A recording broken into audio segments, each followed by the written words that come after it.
Took a swing at a wrecking ball and I prayed for my downfall, and I found a way to reconcile, 'cause in my heart it's not worthwhile. It's a bloody battlefield where some go down, others heal. In the end it's all the same.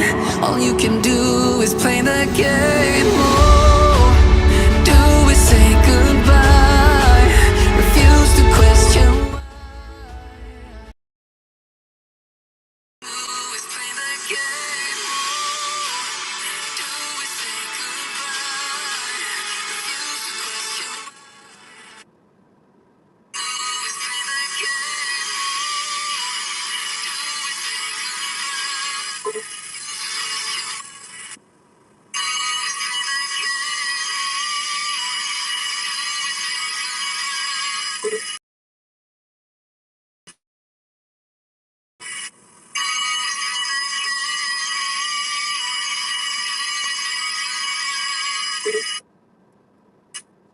Hello.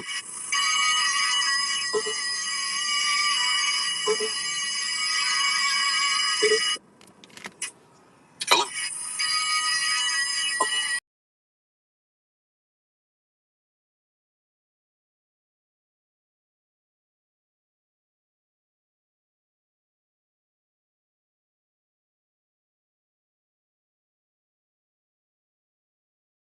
Gentlemen, we are back on the record this morning on the matter of the Commonwealth versus Blake Scanlon, indictment 1979 CR 168, counts 1 and 2.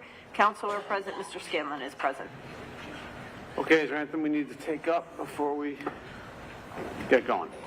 I don't believe so, Your Honor. All right, I did get the defense request for jury instructions at about 2 minutes to 9. I'm given, as I think Mr. Walsh let you know yesterday, I'm given the voluntary manslaughter instruction. I'll not give the involuntary or the alcohol instruction. I don't think the evidence supports either one of those.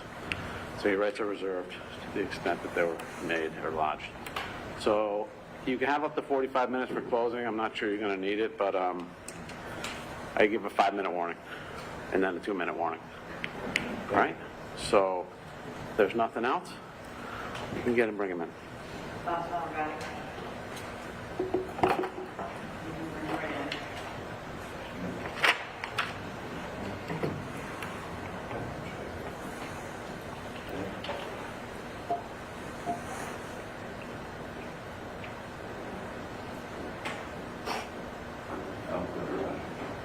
Steph, it's hard for me to believe.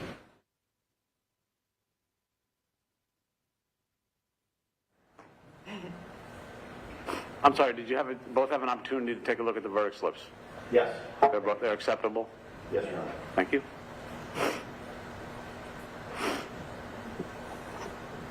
Are you both going to be using the podium or not? Anyone? I will be. Yes. You will be? Yes. Okay.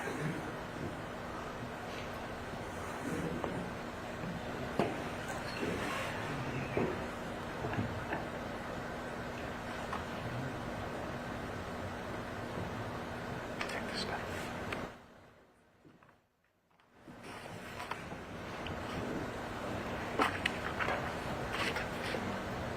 I give a brief closing arguments instruction before the closing arguments, okay?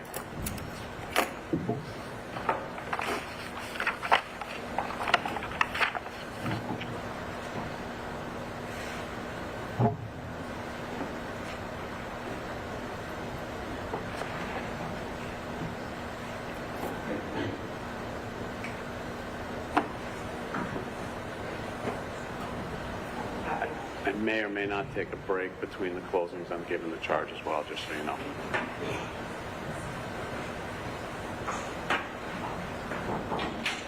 Jury entering, all right.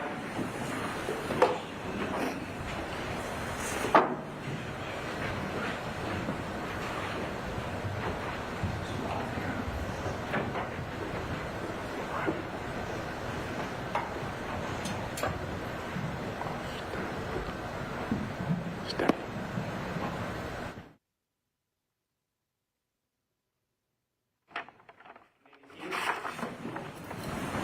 All right, welcome back, members of the jury. Thank you all for your service in this matter. So the questions, has any member of our jury had any difficulty whatsoever in following the instructions that I gave you before we broke for the day yesterday, or do you know of anybody that has had any difficulty following those instructions? I see no affirmative response. Has any member of the jury heard, seen, or come across any matter or issue or fact pertaining to this case or the subject matter of this case since we were last together yesterday afternoon? I see no affirmative response. And finally, does any member of our jury have any private matter or concern regarding your continued service as a trial juror in this case that you wish to discuss with me privately before we proceed? I see no affirmative response. The jury stands indifferent. So, members of the jury, you're about to hear closing arguments by the attorneys. This is an important part of the trial because it is the final opportunity given to the lawyers to address you. It is an opportunity for the lawyers to summarize the evidence, to call to your attention certain parts of the evidence that they regard as important, and based on the evidence, to try to persuade you to reach a certain result. However, what you are about to hear is not evidence. The lawyers are not witnesses. All of the evidence in this case has been presented through the testimony of the witnesses and the exhibits, which you will have an opportunity to examine and consider during the course of your deliberations on this case. Our rules are designed to ensure that the parties receive a fair trial, and the rules therefore prohibit the attorneys from making certain types of arguments in an effort to persuade you to reach a certain result or to favor or discredit either party. For example, the attorneys are not permitted to refer to facts that are not in evidence in this case. They are not permitted to suggest that you should draw inferences that are not fairly based on the evidence. If based upon your memory and understanding of the evidence a lawyer does this, you should and must disregard that comment. The attorneys are not permitted to express their personal belief in the credibility or lack of credibility of any witness who testified in this case. That determination is entirely for you, the jury, to make. If a lawyer makes such a comment, you should disregard that comment. This case must be decided solely on the basis of admissible evidence and the law that I give to you. Attorneys are not permitted to persuade you for or against either party by appealing to human passions or prejudices. If you become conscious of any passion or prejudice as you consider the evidence or engage in your deliberations, you must put these feelings aside and not permit them to influence your thinking. If a lawyer makes such a comment, you should disregard that comment.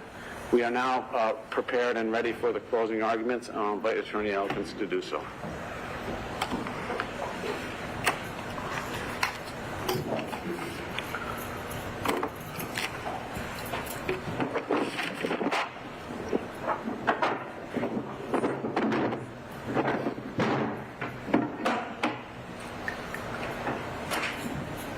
Good morning.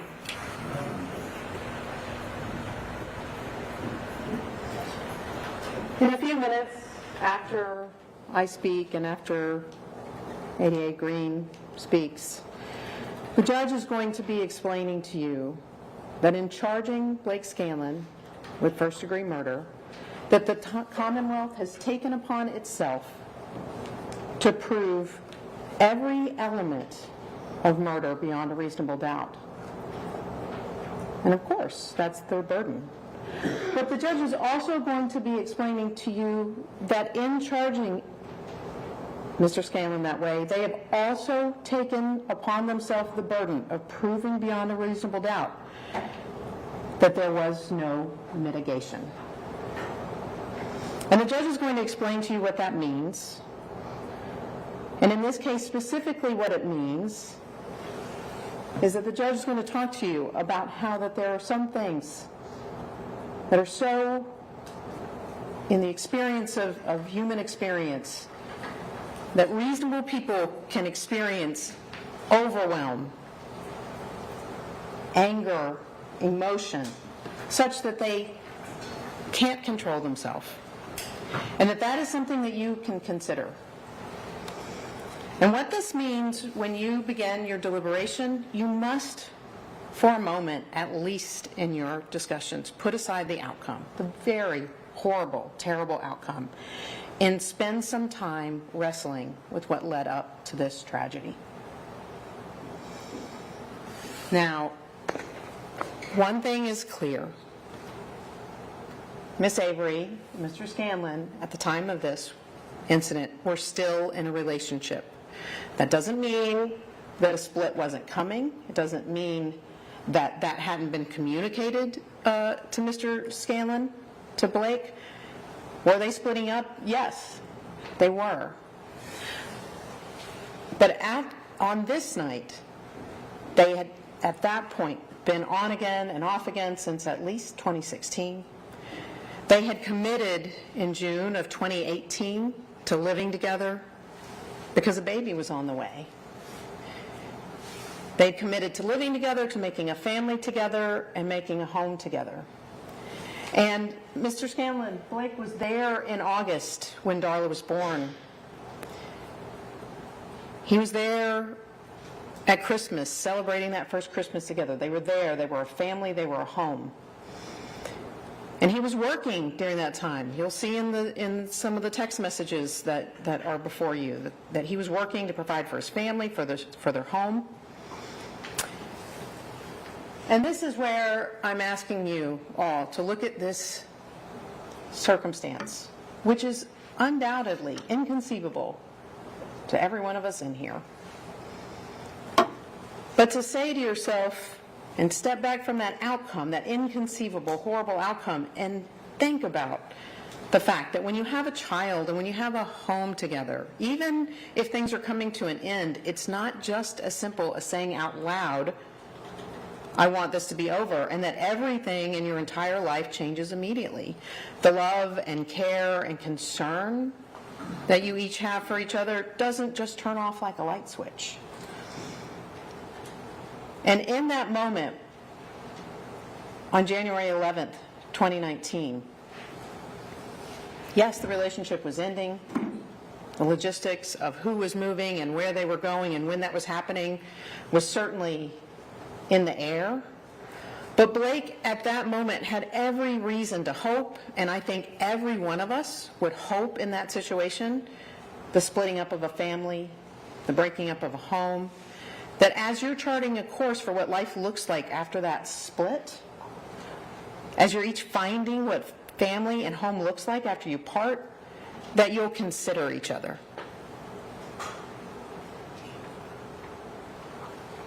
And certainly the time was coming when they would need to expect to be out in the world and see each other with other people, and to even know that they were intimate with other people.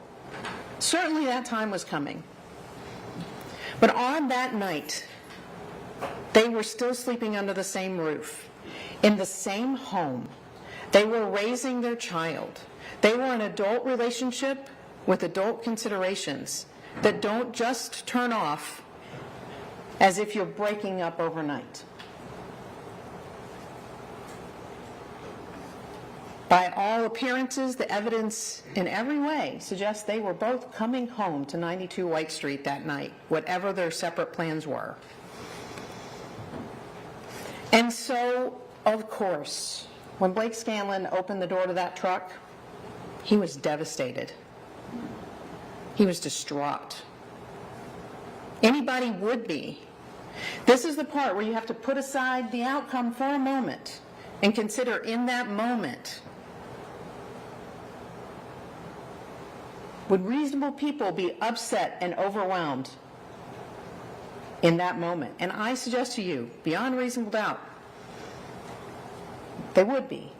And listen, fault Blake if you must. In fact, I'm asking you, I'm saying you should fault Blake for not turning away when he saw them in the bar and saw what he saw in the bar. And fault him if you must for going to the whip.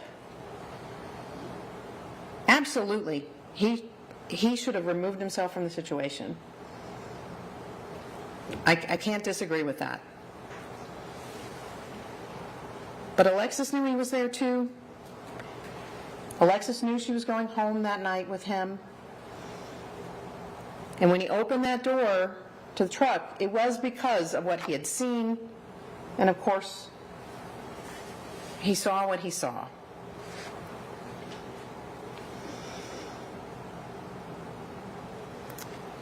And so you have to ask yourself for just a minute, what can you know about how Blake felt in that moment when he opened that door? Well, first of all, what can you tell about that moment from Scott Burns' testimony? Well, it was the briefest of glimpses.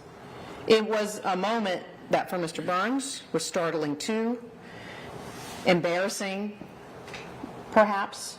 And I'd suggest it was probably confusing, given what he thought he understood about the person he was with. But what it says about how Blake felt in that moment is very little, because it was a brief glimpse. It was just a moment, and Scott was having to pull himself together as well. And how confusing is this moment for Scott, and how brief is that moment? He forgets all about who he came with, his friend in the bar who he's supposed to give a ride home, and he immediately calls for an Uber. And we know what time that happened. It was at 1:19 a.m.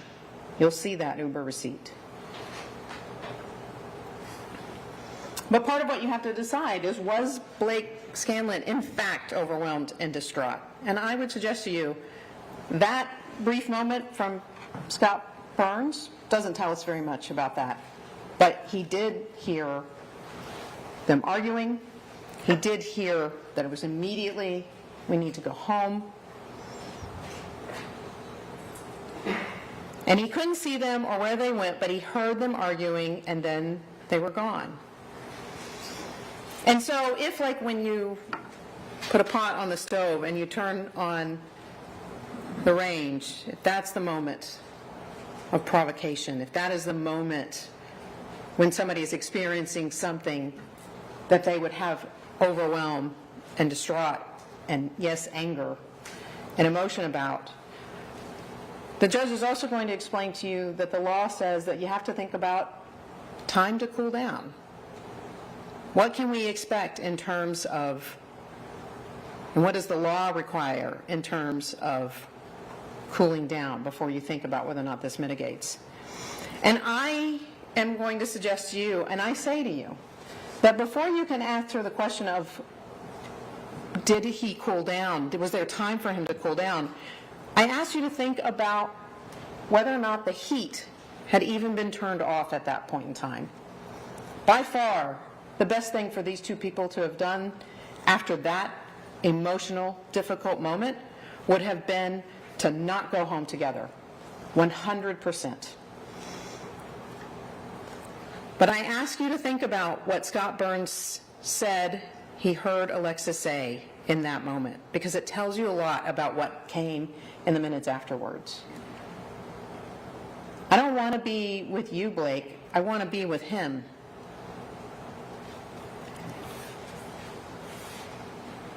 And that's not about whether or not she was wrong or terrible, and certainly it's not the case that anything about that situation justified how it ended up. But you're asked to think about the effect that that had on Blake. And you're also, I would suggest to you, tells you a lot about what happened in the minutes that followed. And here's what I mean about that. It took them just minutes to get home. You know that Scott Burns barely got himself together. He doesn't even remember getting out of the car. He immediately orders an Uber at 1:19 a.m.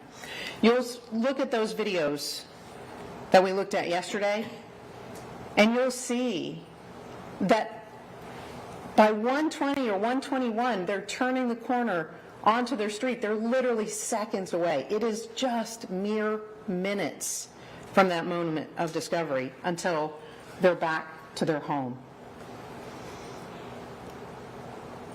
And even as she's getting out of Scott's truck, this is what she's saying.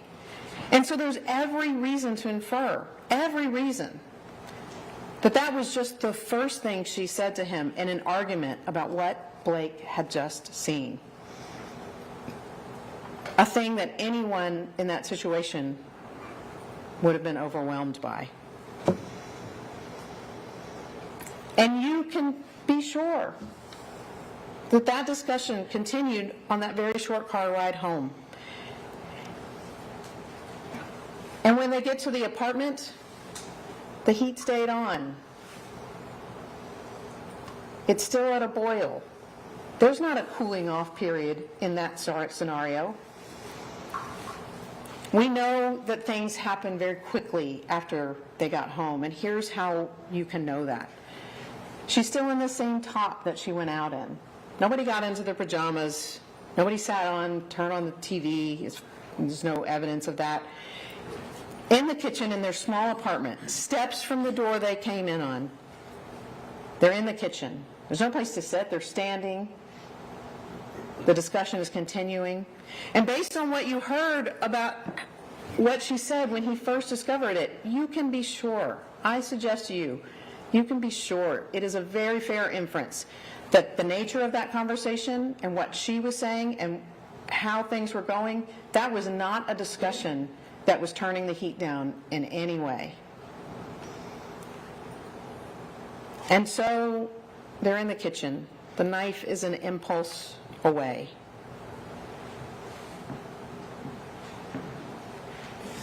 And I'm sure ADA Green is going to spend a lot of time talking about the injuries and about the terrible outcome here. And of course, he should. That's his job.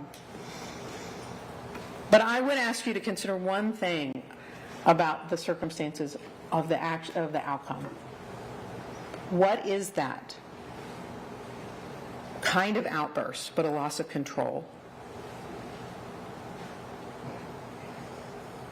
What is that? But irrationality, impulse,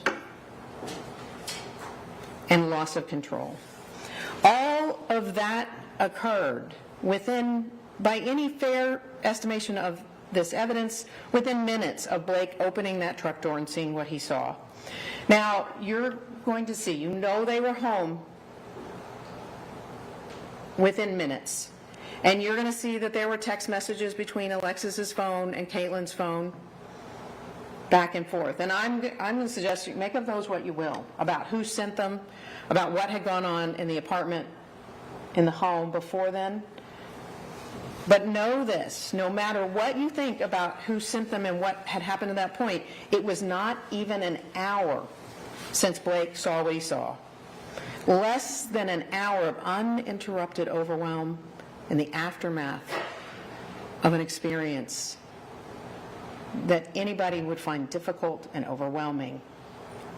In the middle of an experience in which anybody might react in ways that they just don't understand or know of themselves.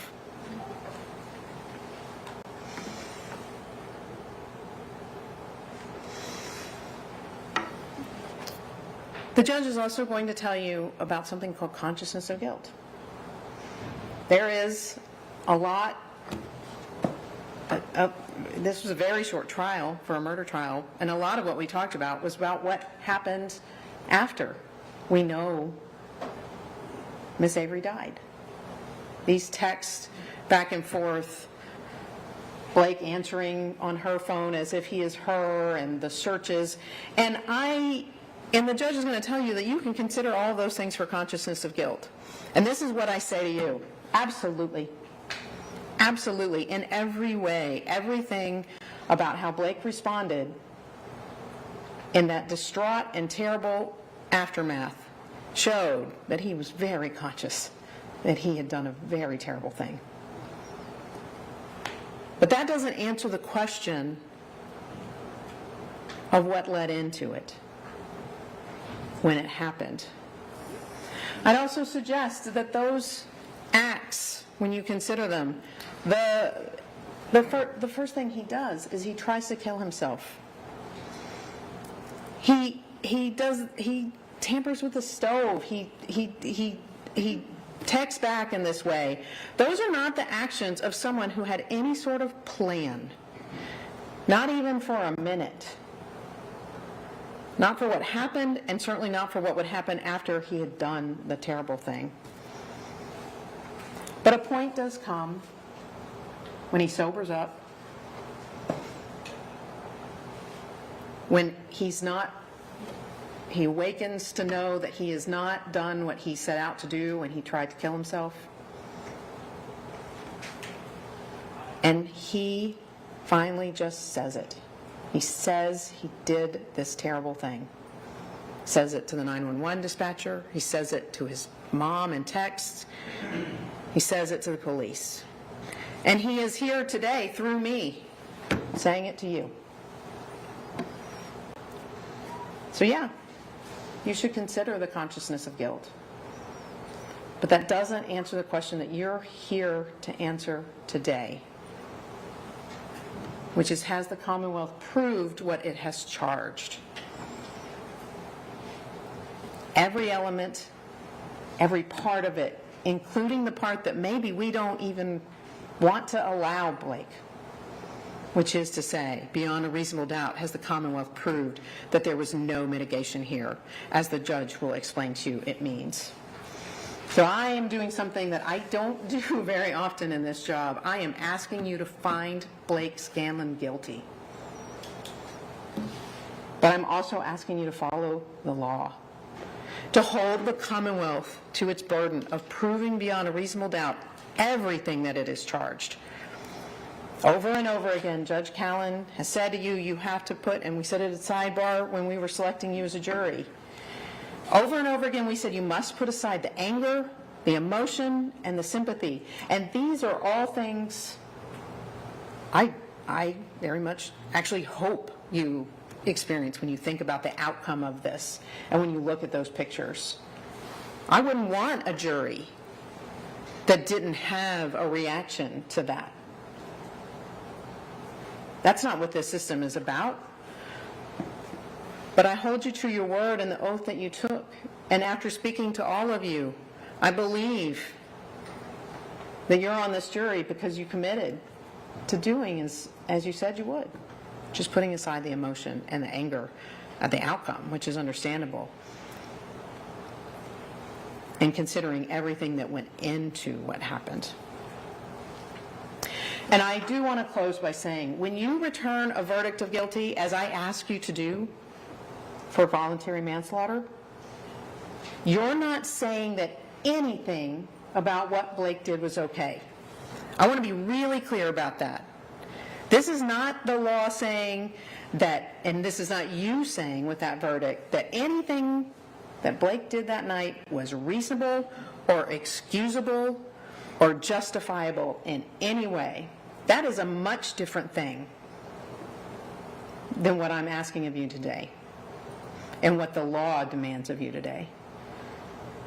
When you return that verdict of guilty for voluntary manslaughter, you will be saying that Blake Scanlon is guilty of a terrible and serious violent crime, a crime worthy of a tremendous amount of punishment. But the Commonwealth has not proven beyond a reasonable doubt everything that it must prove for Blake Scanlon to be convicted of murder. Find him guilty. Find him guilty of voluntary manslaughter.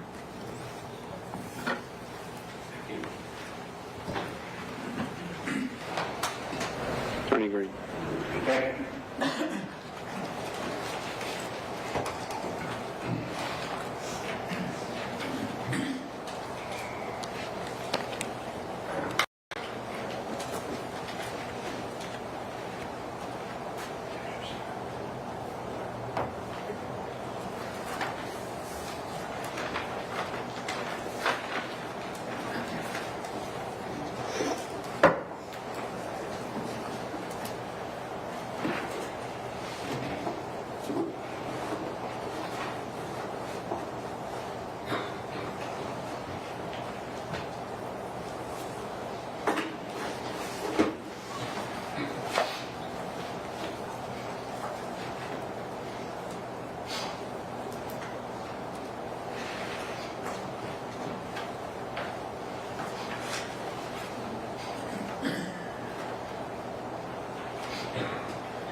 Good morning again, ladies and gentlemen.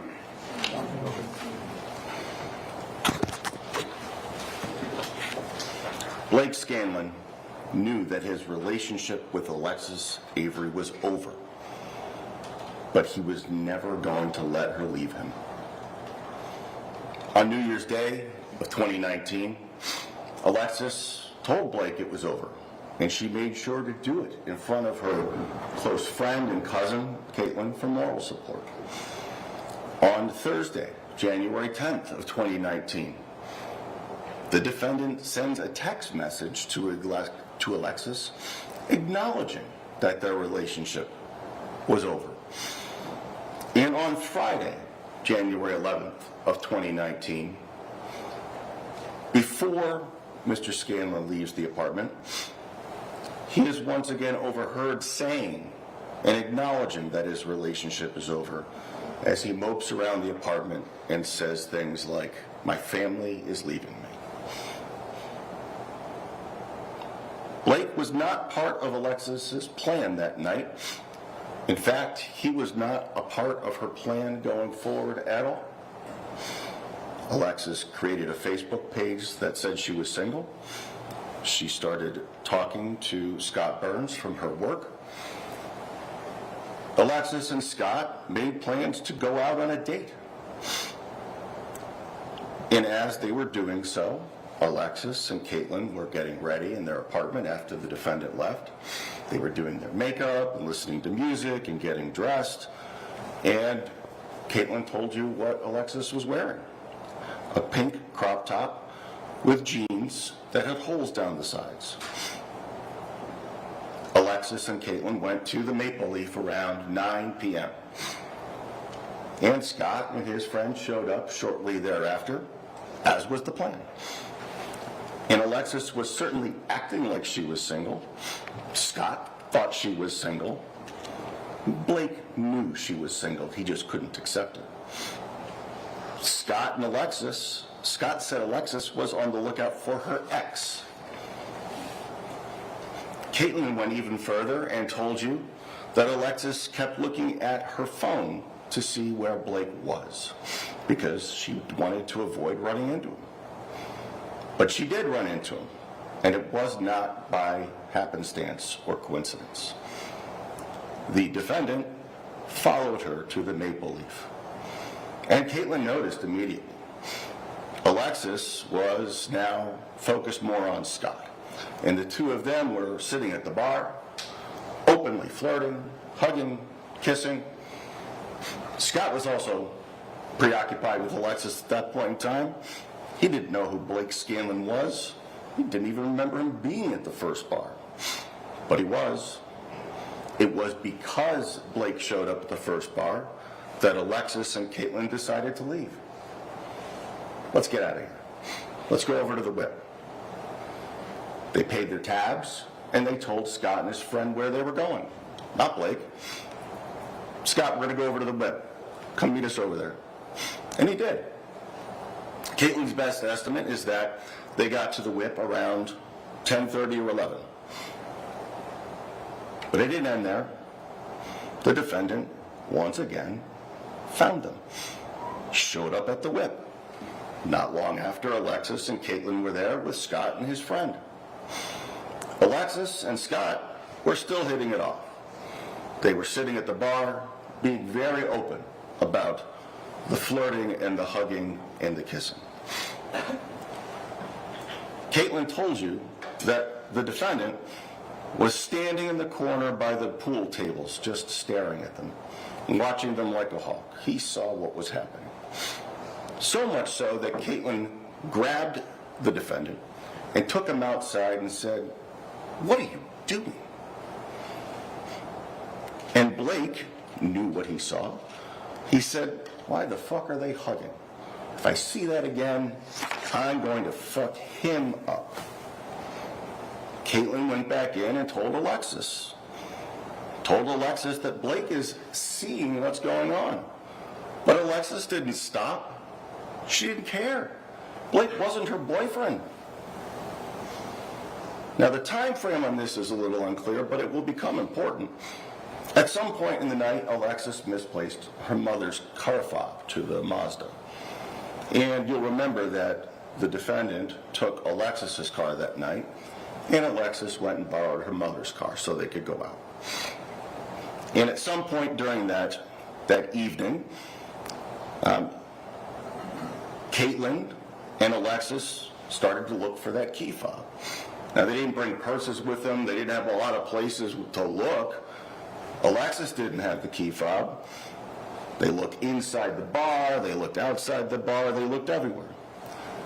Caitlin even told you that at some point the defendant was outside helping to look for this key fob. No one found that key fob. Caitlin had to call for a ride home that night. And then at 12:30 or so, Caitlin starts to text Alexis and say, hey, where are you? It's getting kind of late. We know by that time that Alexis and Scott had went out into the parking lot, gotten into his truck, and they began to fool around. The defendant was still inside the bar with Caitlin, continually asking, where is she? Where is she? Caitlin honestly didn't know. But we know where they were because Scott told us. They were in his truck for 10 or 15 minutes, fooling around, things progressed, and they began having sex. The next thing we know is that Blake Scanlon, once again, tracked down Alexis, found them in Scott's truck, opened the door, and told her to get her things. Let's go. Mr. Burns told you that he found the defendant's reaction odd. He was calm. He didn't raise his voice. He did not confront Scott. He barely even acknowledged him. The defendant didn't struggle with Alexis. He didn't put his hands on her. Scott didn't remember the conversation between Alexis and Blake as even being heated or aggressive. On cross-exam, after some nudging by defense counsel, he acknowledged at best that maybe they were talking with raised voices. The last thing Scott remembers Alexis saying was directed at the defendant. I don't want to be with you, I want to be with him. Scott sat in his truck for a few minutes to compose himself and figure out what to do next, and then he made the very wise and responsible choice to call for an Uber. And we know that happened at about 1:19. What we don't know for sure is exactly when Alexis and the defendant left the whip, but we do know they left together, drove back to 92 White Street, very likely passing that Westfield Soup Kitchen sometime around 1:20 a.m. We know that it is a short drive. It's about 1.3 miles. But we also know that at that time of night, when the bars are letting out, there is some traffic. There are 4 stoplights. I can't tell you for sure how long that car ride was, but it was several minutes. And I'm certainly not going to ask you to guess or speculate about what was said, if anything, in that car. We don't know. That's just guesswork. I can't tell you exactly when they got back to the apartment on White Street, but I'm going to suggest some things to you that I believe will help you in deciding what the defendant did that night. And what he did was murder, to be very clear. Judge Cowan is going to instruct you on the law. That's his job and his job alone. If I say anything that doesn't jive with the law, don't listen to me. You listen to Judge Cowan. But I'm going to suggest to you that you're going to hear several legal theories that you're going to have to choose from. First-degree murder will be explained to you by Judge Cowan. And the Commonwealth meets its burden, proves its case in one of two different ways. First-degree murder can either be premeditated murder, which will be explained to you, or it can be extremely cruel and atrocious. The Commonwealth meets its burden of proof for first-degree murder if you find either one or both of those. And listen to Judge Cowan as well when he instructs you about proof beyond a reasonable doubt. It does not mean proof beyond all doubt. Listen closely to what Judge Cowan tells you about the elements of premeditated murder. There is no set time limit. The legislature and the courts didn't say 15 minutes is how long it takes to decide to kill somebody. That's preposterous. It's subjective. It's up to you. Depends on each case and every fact pattern. But what the instruction does tell you quite clearly is that premeditation can be formed over a mere matter of minutes or even seconds. Premeditation is a sequence of events set in motion by the defendant after a period of reflection and having a desire to kill and then carrying out those intentions. You can also find the defendant guilty of first-degree murder by another theory: extreme atrocity and cruelty. And again, please listen carefully to the judge when he tells you what that means and the factors that you need to consider when contemplating that theory of murder. There are factors that you need to consider, like the number of blows, conscious degree of suffering of the victim. Essentially, was this overkill? You will be instructed by Judge Cowan that you can consider one other alternate theory of murder in this case, called voluntary manslaughter. In fact, it's what defense counsel has asked you to find Mr. Scanlon guilty of. That is an appropriate legal charge, but you can only come to that conclusion if you find that the defendant was so overcome by emotion upon a sudden revelation of seeing his girlfriend having sex with somebody that he was overborne, lost the capacity to consider what he was doing. I'm going to spend the next few minutes telling you all of the very many reasons why this was not manslaughter. And I'm going to start with the first and most obvious. They were not together. She was not his girlfriend. Alexis broke up with Blake 11 days before this happened. The defendant acknowledges that on the 10th of January. He acknowledges that on the 11th of January. Manslaughter requires, again, some sort of sudden revelation of infidelity. The defendant had spent hours on January 11th of 2019 following Alexis around, watching her be romantic with another man. He watched them together at the Maple Leaf. He saw them together at the Whip. He even told Caitlin, "I don't like what I'm seeing." Ladies and gentlemen, not liking what you're seeing is not an excuse. It is not justification to take somebody's life. Objection, Your Honor. To stab them. Go ahead, sir. It is not a reason to stab somebody 28 times. That is something very different. That is not manslaughter. That is first-degree murder. Blake Scanlon did not confront, attack, or yell at Alexis or Scott when he saw them in that truck.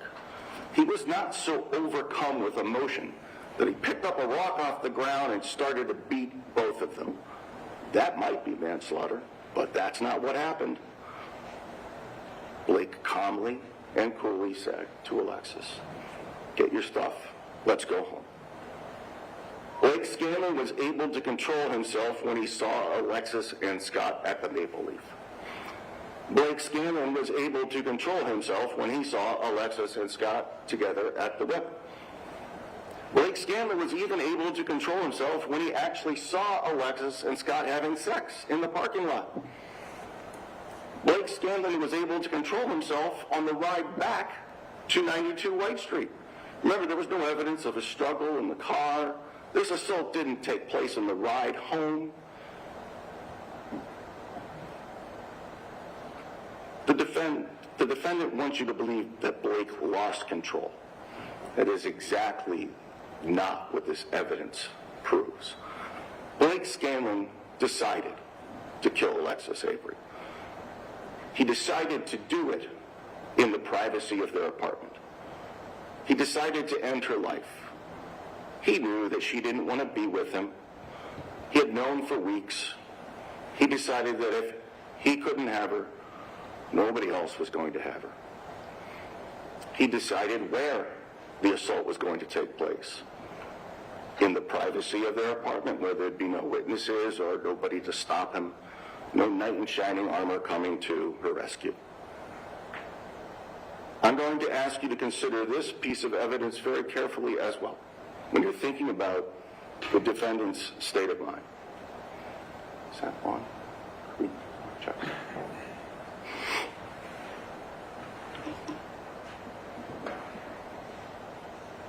Thank you. Remember the missing Mazda key fob? Those keys might have seemed like an insignificant detail to you when you heard testimony about them, but those keys tell their own very compelling story. The keys to Alexis's ride home went missing at the whip. We all know that. Alexis and Caitlin spent a significant amount of time looking for those keys, scouring for those keys. The defendant even joined in the search for those keys. Those keys weren't missing. Those keys were found at 92 White Street. This is Exhibit 35. Those are the Mazda keys that Jessica told you were hers, that she lent to Alexis that night to take her car. They're located in the kitchen, right above Alexis's dead body on the kitchen floor. How'd those keys get there? Alexis didn't bring them there. She didn't have them. Guess who did?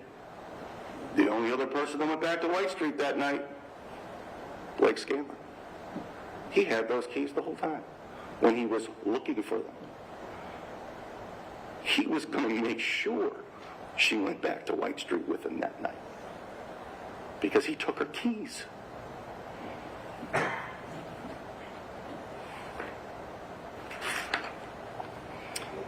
The evidence in this case tells even more of a story. The evidence tells you that Blake Scanlon did not attack Alexis Avery the minute they got back to their apartment. Remember what Alexis was wearing when she went out with Scott on her date? A pink top, jeans with holes in them down the sides. This is Exhibit 18. That is Alexis Avery, dead in the kitchen, wearing leggings, no holes. Alexis did what many of us do when we get home from going out that night.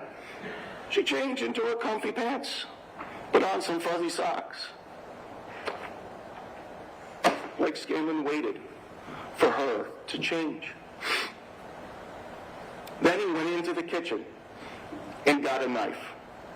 The mere act of going and getting a weapon is a choice. And then we know what happened next. He stabbed her 28 times. He stabbed her over and over and over again. Each stab, each thrust of that blade was a choice. It was a calculated, cold-blooded choice. Objection, Your Honor. To end her life. And Alexis fought for her life. We know that from the evidence as well. She had numerous, deep, penetrating defensive wounds on her hands, forearms. She had the defendant's DNA embedded in her fingernails as she desperately tried to defend herself, but she couldn't. He just kept stabbing her. He stabbed her in the jugular. He stabbed her in the stomach. He stabbed her in the chin. He slashed her mouth. He stabbed her in the back. Ladies and gentlemen, that is not manslaughter. That is only one thing.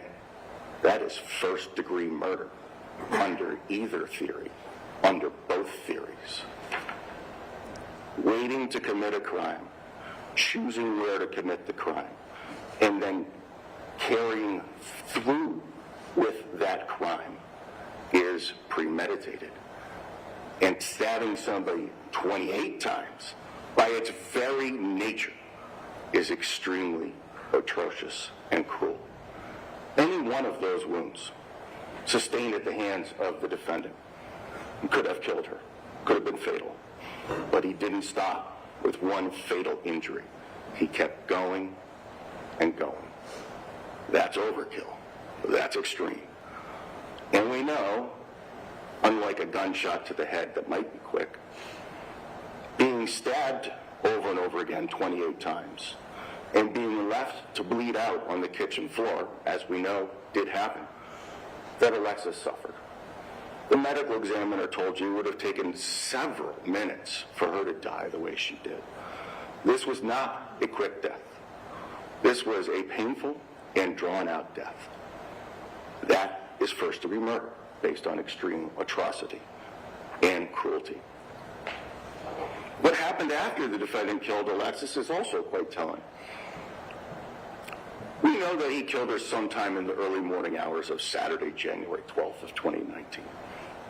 We know that he then used her phone to pretend to beat her while texting Alexis's mother. He kept making excuses, buying time, trying to delay the inevitable. Look at those messages that were downloaded from the phone by Sergeant McNally. Look at how Jessa becomes increasingly worried that she had not heard her daughter's voice in 2 days, had not picked up her baby in 2 days. And look at the last message that Jessica sends to Alexis's phone at 10:49 a.m. on Sunday, January 13th. If I don't hear your voice, I am coming over there and I am calling the police. And then what did the defendant do? At 10:52 a.m., he Googled, how do I mimic a voice? It's just unbelievable. Right up to the very end, when he called 911, he was still trying to figure out a way out of what he had done. But there was no getting out of what he had done. The superficial wounds on his wrists didn't get him out of what he had done. Lighting some papers under the stove didn't get him out of what he had done. After he called 911, and only then did he text his mother to say, I'm sorry, I fucked up. I beg to differ. I fucked up is what you say when you miss your exit route on the highway. I fucked up is what you say when you back out of your garage too fast and hit a garbage can. I fucked up is not what you say when you deliberately, meticulously, and cruelly stab somebody to death 28 times. That is premeditated murder. And it is extreme atrocity and cruelty. Ladies and gentlemen, please find Blake Scanlon guilty of the crime he actually committed, which is only one thing: first-degree murder. Thank you. All right, so we're going to take a short break because my charge to you is about 45 minutes long, and we've been going a little ways, all right? So I'm going to excuse you out. I'll have you back in about 5 or 10 minutes, all right? Leave your notepads on the chairs, please.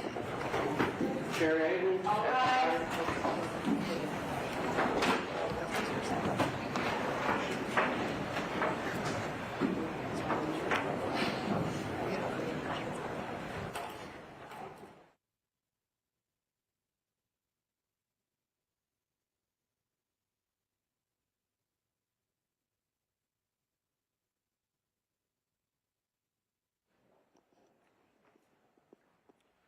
Your Honor, can we be seen in sidebar? We don't need sidebar. We're right here with no jury in the room. Then I'd like to put a number of objections on the record to the prosecutor's closing. Go ahead. I'm just not going to go by category. I'm going to just go in order. That's fine. So the prosecutor said that Miss Avery had her cousin Caitlin there for moral support. That was not in evidence, and reasons why Caitlin was there were actually stricken. The prosecutor said that she... Wait, let's... I can go That's slower. the first one? That's the first one. There's a reasonable inference from the evidence that she was there for moral support, okay? So next one. Second one was not in evidence when Miss Avery created that second Facebook page. Prosecutor suggested that she created it in the time period right before she went out. I don't think that's what he said. I don't think he said when she created it. He did. He said that she was going out, she created Facebook that put that she was single, and I would suggest that that's not an evidence. Okay, I've already instructed the jury that if any party here refers to evidence that's not in evidence, they're to disregard it, so. At the end, I'm going to ask you to re-instruct the jury on that after closing. Okay. I don't know if I don't know if there's any law that I need to repeat instructions that I've already given, but I've already instructed them, so go ahead. That's just going to be my request based on the errors in closing. Number 3, he stated that Scott Burns testified that Miss Avery was on the lookout for her ex. That testimony was stricken in my notes. I have notes about that. Some of it came in, though. There was a piece of it that came in. Specifically said that Scott said that statement was stricken. There was some evidence. There was a part of that which I think came in afterwards but again, the jury's already been instructed that if anybody refers to evidence, to matters that aren't in evidence, it's their memory that controls. That's the entire reason for that charge. So next. Next, he twice referred to the conscious degree of suffering by the victim. That's been removed as one of the Canine factors by Commonwealth versus Castillo, 485 Mass 852. So The jury can take that into consideration. I would just ask for further instruction that whatever the lawyers say the law is not the law, and that what you say the law is the law. That's in here. That is in this charge. Okay. The prosecutor also did some burden shifting, suggested that we had a burden to prove that Mr. Scanlon was provoked when they have a burden to prove that he was not. I didn't hear that either. I believe I objected in a moment to that. Okay. The prosecutor referred to... The jury will be, again, instructed on... I can't even count the number of times I tell them in the charge that the entire burden is on the prosecution to prove beyond a reasonable doubt the elements, and none is on the defendant, so... Okay? The prosecutor also called voluntary manslaughter a justification. It's not a justification defense. It's a mitigation defense. That'll be explained. The word mitigation is used at least twice in the charge. Thank you. The prosecutor's inference that Blake had the keys... Give me a second on that, all right? Absolutely. I may add something to that piece just so it's clear. Thank you, Your Honor.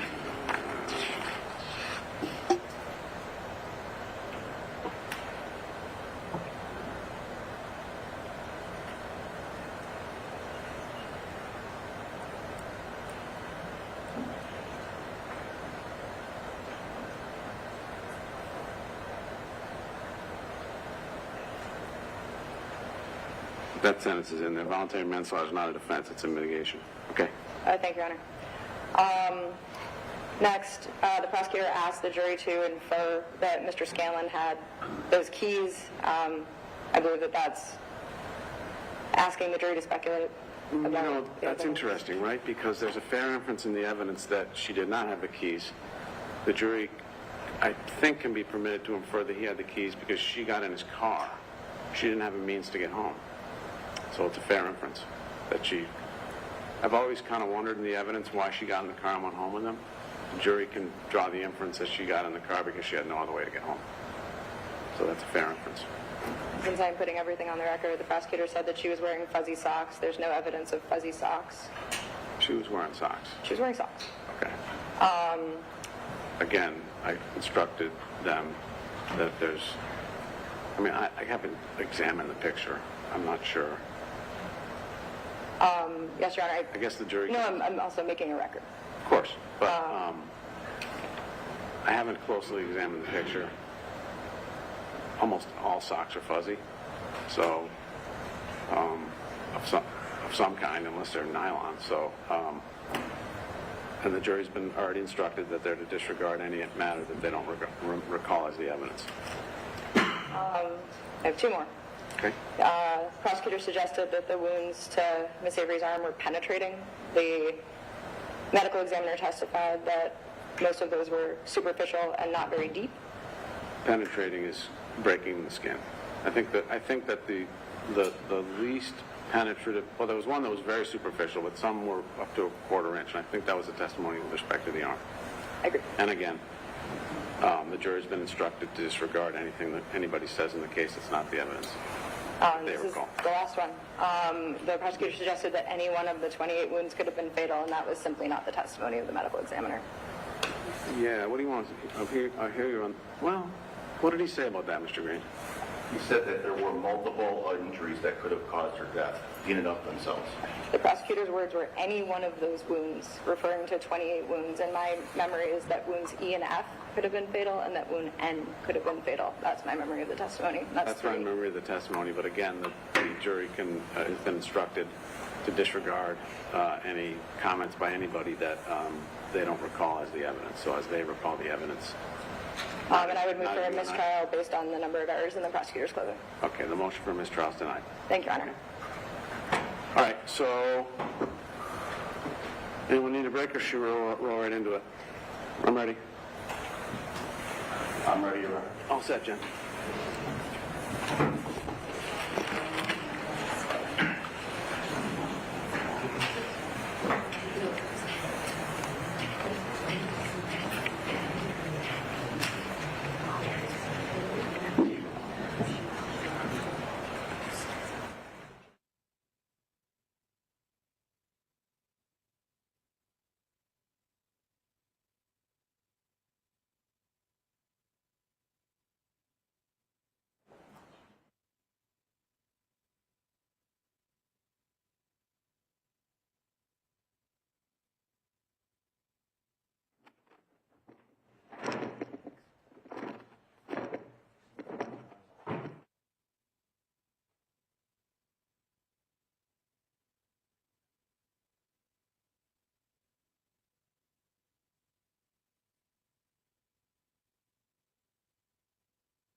be seated.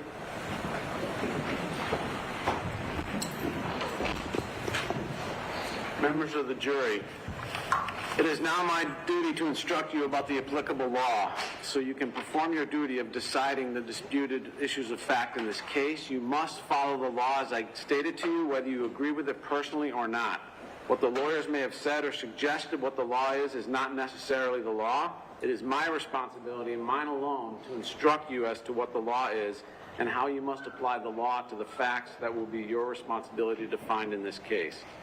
You will notice that I'm reading these instructions to you. I apologize for doing so, but I must give these instructions completely, clearly, and accurately to assist you in your deliberations. To assist you in your deliberations, I will provide you with a written copy of these instructions. However, the written instructions are not a substitute for these oral instructions, so please listen carefully.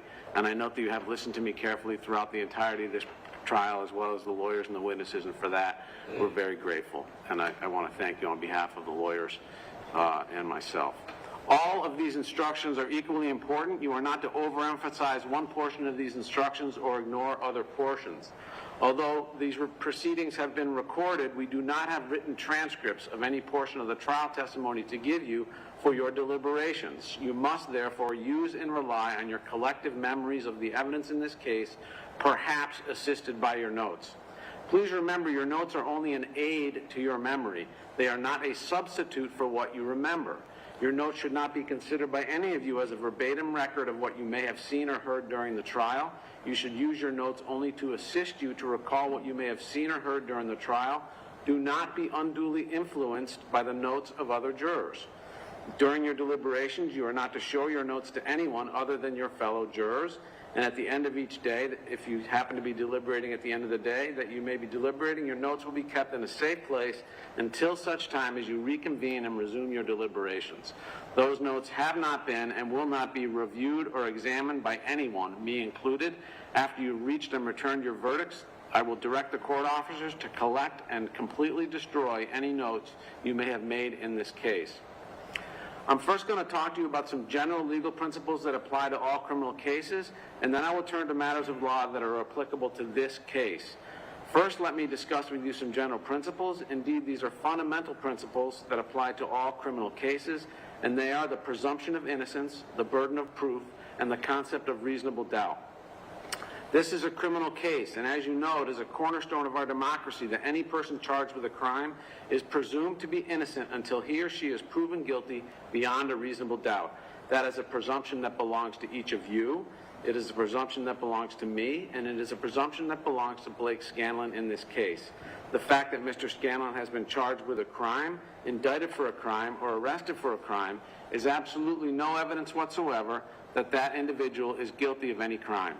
As I explained to you at the outset of this trial, and as I emphasize to you again now, an indictment is only an accusation. It is a procedural vehicle which brings a person before the court so that the person may stand trial, so that a jury like you may determine whether that person is guilty or not guilty.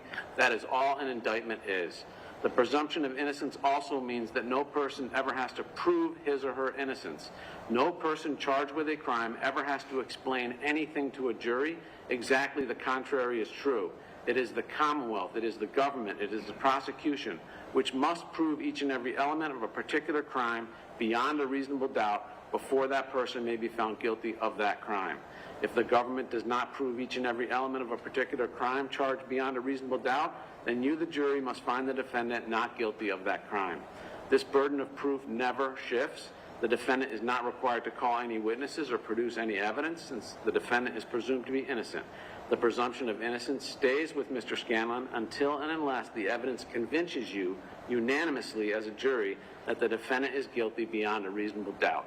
It requires you to find Mr. Scanlon not guilty unless his guilt has been proved beyond a reasonable doubt. The presumption of innocence alone is sufficient to acquit Blake Scanlon unless you are satisfied beyond a reasonable doubt of his guilt after careful and impartial consideration of all the evidence presented during this trial. That brings me now to the concept of reasonable doubt. The burden is on the Commonwealth to prove beyond a reasonable doubt that Mr. Scanlon is guilty of the charges made against him. What is proof beyond a reasonable doubt? The term is often used and probably pretty well understood, although it is not easily defined. proof beyond a reasonable doubt does not mean proof beyond all possible doubt, for everything in the lives of human beings is open to some possible or imaginary doubt. A charge is proved beyond a reasonable doubt if, after you have compared and considered all the evidence, you have in your minds an abiding conviction to a moral certainty that the charge is true, based solely on the evidence that has been put before you in this trial. When we refer to moral certainty, we mean the highest degree of certainty possible in matters relating to human affairs. I have told you that every person is presumed to be innocent until he or she is proved guilty, and that the burden of proof is on the government. If you evaluate all the evidence and you still have a reasonable doubt remaining, the defendant, Mr. Scanlon, is entitled to the benefit of that doubt and must be found not guilty. It is not enough for the Commonwealth to establish a probability, or even a strong probability, that Mr. Scanlon is more likely to be guilty than not guilty. That is not enough. Instead, the evidence must convince you of the defendant's guilt to a reasonable and moral certainty, a certainty that convinces your understanding and satisfies your reason and judgment as jurors who are sworn to act conscientiously on the evidence. That is what we mean by proof beyond a reasonable doubt. Now, let me explain to you about matters that may have occurred or arisen during the trial of this case, and about the evidence and what you may do with the evidence you have heard in this case. So, let me explain to you again what the respective roles of the attorneys in this trial are. The attorneys have very solemn and important responsibilities. It is their role to present evidence helpful to their clients' respective positions. It is also the duty of counsel to object when evidence is offered that they believe may be inadmissible under our rules of evidence. And the way those matters have been handled, as you have observed, is that I have either ruled on the objection from the bench and the case has proceeded, or we have had a discussion at sidebar where I have addressed the matter of the law at issue, made a decision, and the case has moved forward. I don't think I have to point out to you that any such activity on the part of any attorneys in making an objection or in requesting a sidebar conference is not to be held against either the Commonwealth or Mr. Scanlon in your consideration of the evidence or in your deliberations of your verdict. Each of the attorneys is carrying out his or her duties, obligations, and responsibilities as advocates. My role as the judge of this case has been to see that there has been a fair, orderly, and efficient trial of this case, and to rule on questions of evidence and matters of law that come up during the trial, and now finally to instruct you, that is, give you the law of the case. Since determining the facts in this case are your duty and your responsibility alone and not mine, let me remind you that you are to draw no inferences, favorable or unfavorable, to any party because of anything I may have said or done during the course of this trial. If you somehow think that during the course of the trial I made certain rulings that suggested how I felt the case was going in, or how any issue of fact should be resolved, or how you should find these facts, then you are to ignore it, because that would be improper for me to do that. I do not intend to do that, and the decision you must make on what the facts are in this case must be free from interference from anyone, myself included. Your job, which turns our attention now to the role of the jury. Your role is the most important role in the trial of this case, because you and you alone will determine what the facts are. In a sense, you are judges when you do that. You are the sole and exclusive judges of the facts in this case. It does not matter what I or the lawyers think the facts are. All that matters is what you, the jury, find the facts to be. In deciding what the facts are, you all have certain tools available to you. The main ones are your own good judgment, common sense, and general life experiences. Bring those tools with you into the jury room and use them as you work to reach a verdict. You alone, jurors, determine the weight, the effect, and the value of the evidence, and the credibility, and the word means the believability of the witnesses who have testified before you. Once you make those determinations of fact, it is then your duty to apply them to the law that I give you. If at any time attorneys called your attention to matters of evidence that you do not remember collectively as a jury, then you are free to ignore it, because it is your memory of what the evidence is that controls your deliberations in this case. In deciding whether Mr. Scanlon is guilty or not guilty, you should act without bias or prejudice, without fear or favor, and make your judgment solely from a fair consideration of the evidence. Emotion or sympathy for one side or the other has no place whatsoever in your deliberations. You are not to decide this case based upon guesswork or speculation or suspicion, or any unanswered questions in your mind. You may not speculate as to what might be or might not have been with respect to the facts, and you must not be influenced by the popularity or lack of popularity of the crime charged. You are not to decide this case on the basis of what you may have learned or heard outside of this courtroom. Rather, you must confine your consideration to the evidence and nothing but the evidence, and your decision must be based on common sense, good reasoning, and good judgment. Your decision must be made without partiality and without concern for the consequences of your decision. So let's turn to another important issue that I raised with you at the beginning of this trial. Our system of justice depends on judges like me and jurors like you being able and willing to make careful and fair decisions. All people deserve fair and equal treatment in our system of justice, regardless of their race, national origin, religion, age, ability, gender, education, income level, or any other personal characteristic. You have all agreed to be fair. I am sure that you want to be fair, but that is not always easy. One difficulty comes from our own built-in expectations and assumptions. Those assumptions exist even if we're not aware of them, and even if we believe we do not have them. Some of you may have heard this called implicit bias, and that is what I am talking about. We judges have the same problem, so let me share a few strategies that we have found to be helpful in this situation. First, slow down. Do not rush to a decision. Hasty decisions are the most likely to reflect stereotypes or hidden biases. Take time to consider all of the evidence. Second, as you start to draw conclusions, consider what evidence, if any, supports the conclusions you are drawing, and whether any evidence casts doubt on those conclusions. Double check whether you are using unsupported assumptions instead of the evidence. Third strategy, as you think about the people involved in this case, consider them as individuals rather than as members of a particular group. Fourth, I might ask myself, would I view the evidence differently if the people were from different groups, such as different racial, ethnic, or gender identity groups?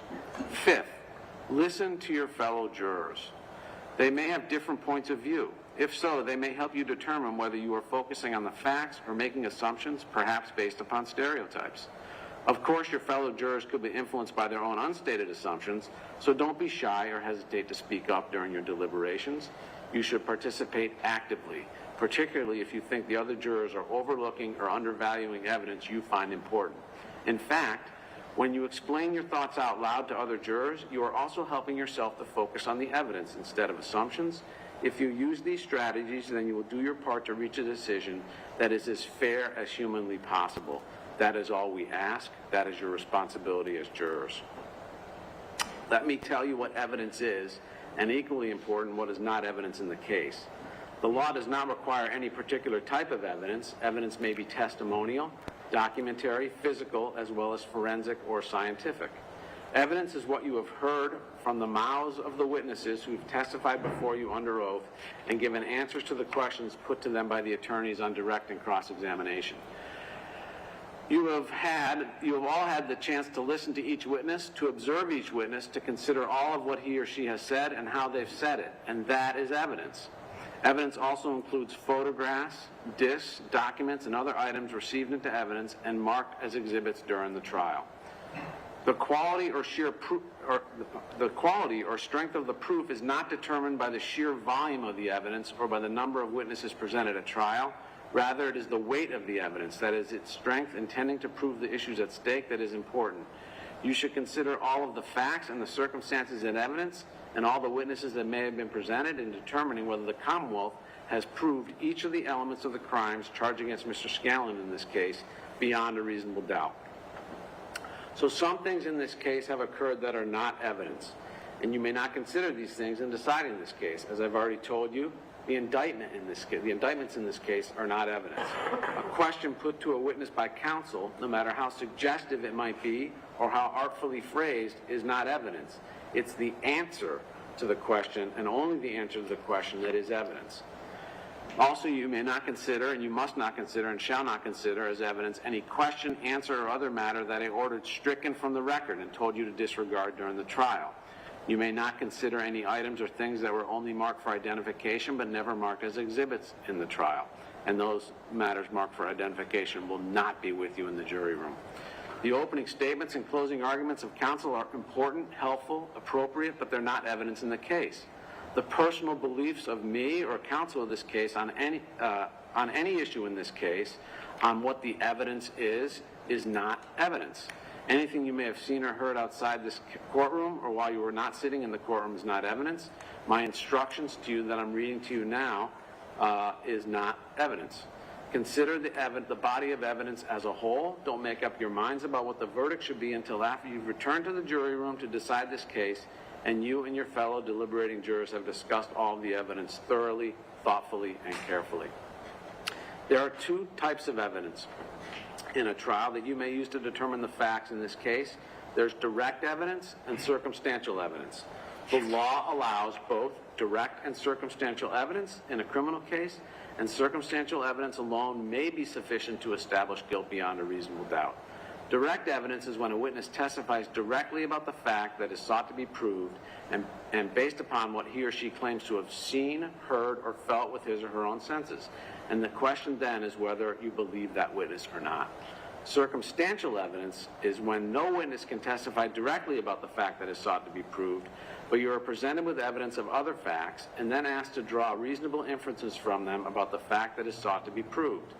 An inference is a permissible deduction that you may make from the evidence that you have accepted as believable. Inferences are things that you do every day, that we all do every day. Little steps in reasoning in which you take some known information, apply your common sense and general life experience to it, and then draw a conclusion from it. There are, however, several things you should keep in mind about circumstantial evidence. The first one is that you may draw inferences and conclusions only from facts proved to you beyond a reasonable doubt. The second rule is that any inferences or conclusions you draw must be reasonable, natural based upon your common sense, good judgment, and general life experiences. In a chain of circumstantial evidence, it is not required that every one of your inferences and conclusions be inevitable, but it is required that each of the inferences drawn must be reasonable, and that they all be consistent with one another, and that together they establish the defendant's guilt beyond a reasonable doubt. Inferences must never be based upon conjecture, surmise, guesswork, or assumption, and whether the evidence is direct or circumstantial, the Commonwealth must prove Mr. Scanlon's guilt beyond a reasonable doubt from all the evidence in this case.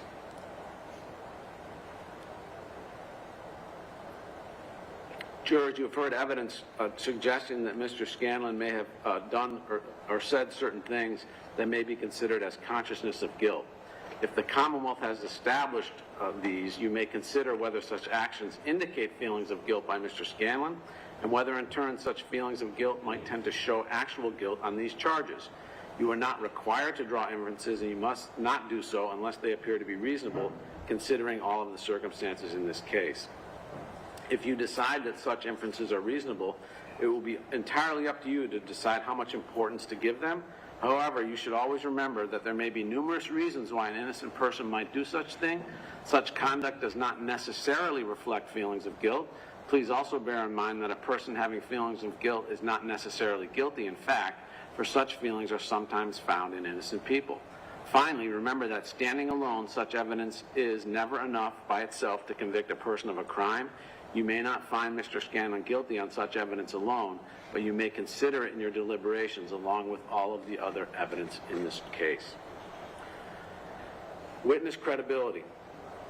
As I've told you when we started today, it is your function, among others, to decide the credibility, that is, the believability of witnesses. In determining credibility and the weight to be given to the testimony of a witness, you should consider and may be guided by such factors as the conduct and demeanor of the witness while testifying, the frankness or lack of frankness of that witness, the reasonableness or unreasonableness of the testimony, the probability or improbability of that testimony, the opportunity or lack thereof to see or to know the facts to which the witness has testified, and the accuracy of the witness's memory, as well as the degree of intelligence demonstrated by the witness on the stand. You may also consider the witness's motive to testify for or against the Commonwealth or the defendant, and of course the interest or lack of interest of the witness in the outcome of this case.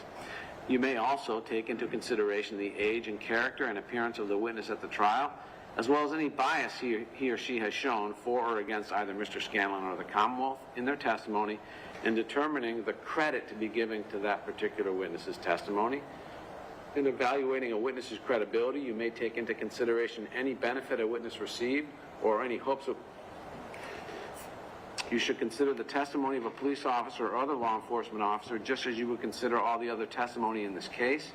and you should use the same guidelines you apply to the testimony of any witness.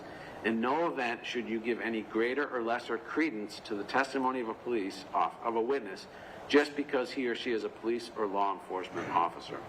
Now, as I've told you, you, the jurors, have great power in this regard. In evaluating the testimony presented by a witness, you are free to believe everything that a witness says, some of what a witness says, or none of what a witness says. If there are any conflicts in the testimony, it is your responsibility to resolve that conflict. Now, the Commonwealth has introduced certain photographs showing Ms. Avery. The photographs are not pleasant. Indeed, they may be described as graphic. I instruct you that your verdict must not in any way be influenced by the fact that these photographs may be unpleasant or graphic. Mr. Scanlon is entitled to a verdict based solely on the evidence and not one based upon pity or sympathy for Ms. Avery, which might be occasioned by the photographs. Consider those exhibits only as they draw attention to a clinical medical status or to the nature of Ms. Avery's alleged injuries or to the nature of the incident itself. During this trial, you've heard testimony from certain witnesses that we call expert witnesses.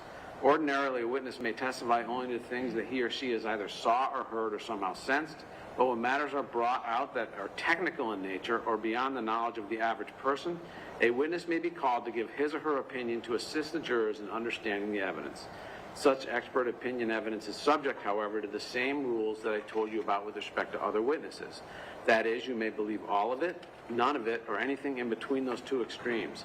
There is no obligation for you to believe or disbelieve an expert witness merely because that person testified as an expert. In considering an expert witness's testimony, you may consider the witness's education, training, experience, and background.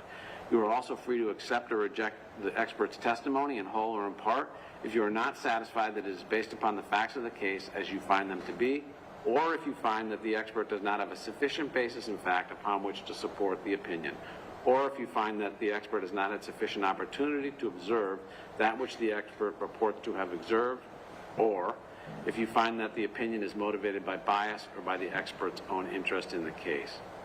Please remember, with respect to experts, that expert witnesses do not decide cases, juries do.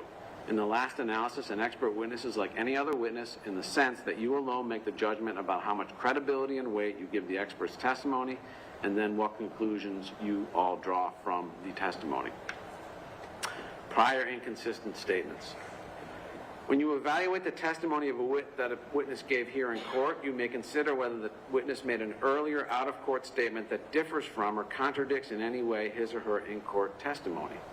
An earlier unsworn statement, such as a statement made to a police officer or an investigator, is admitted into evidence solely for your consideration in evaluating the witness's believability.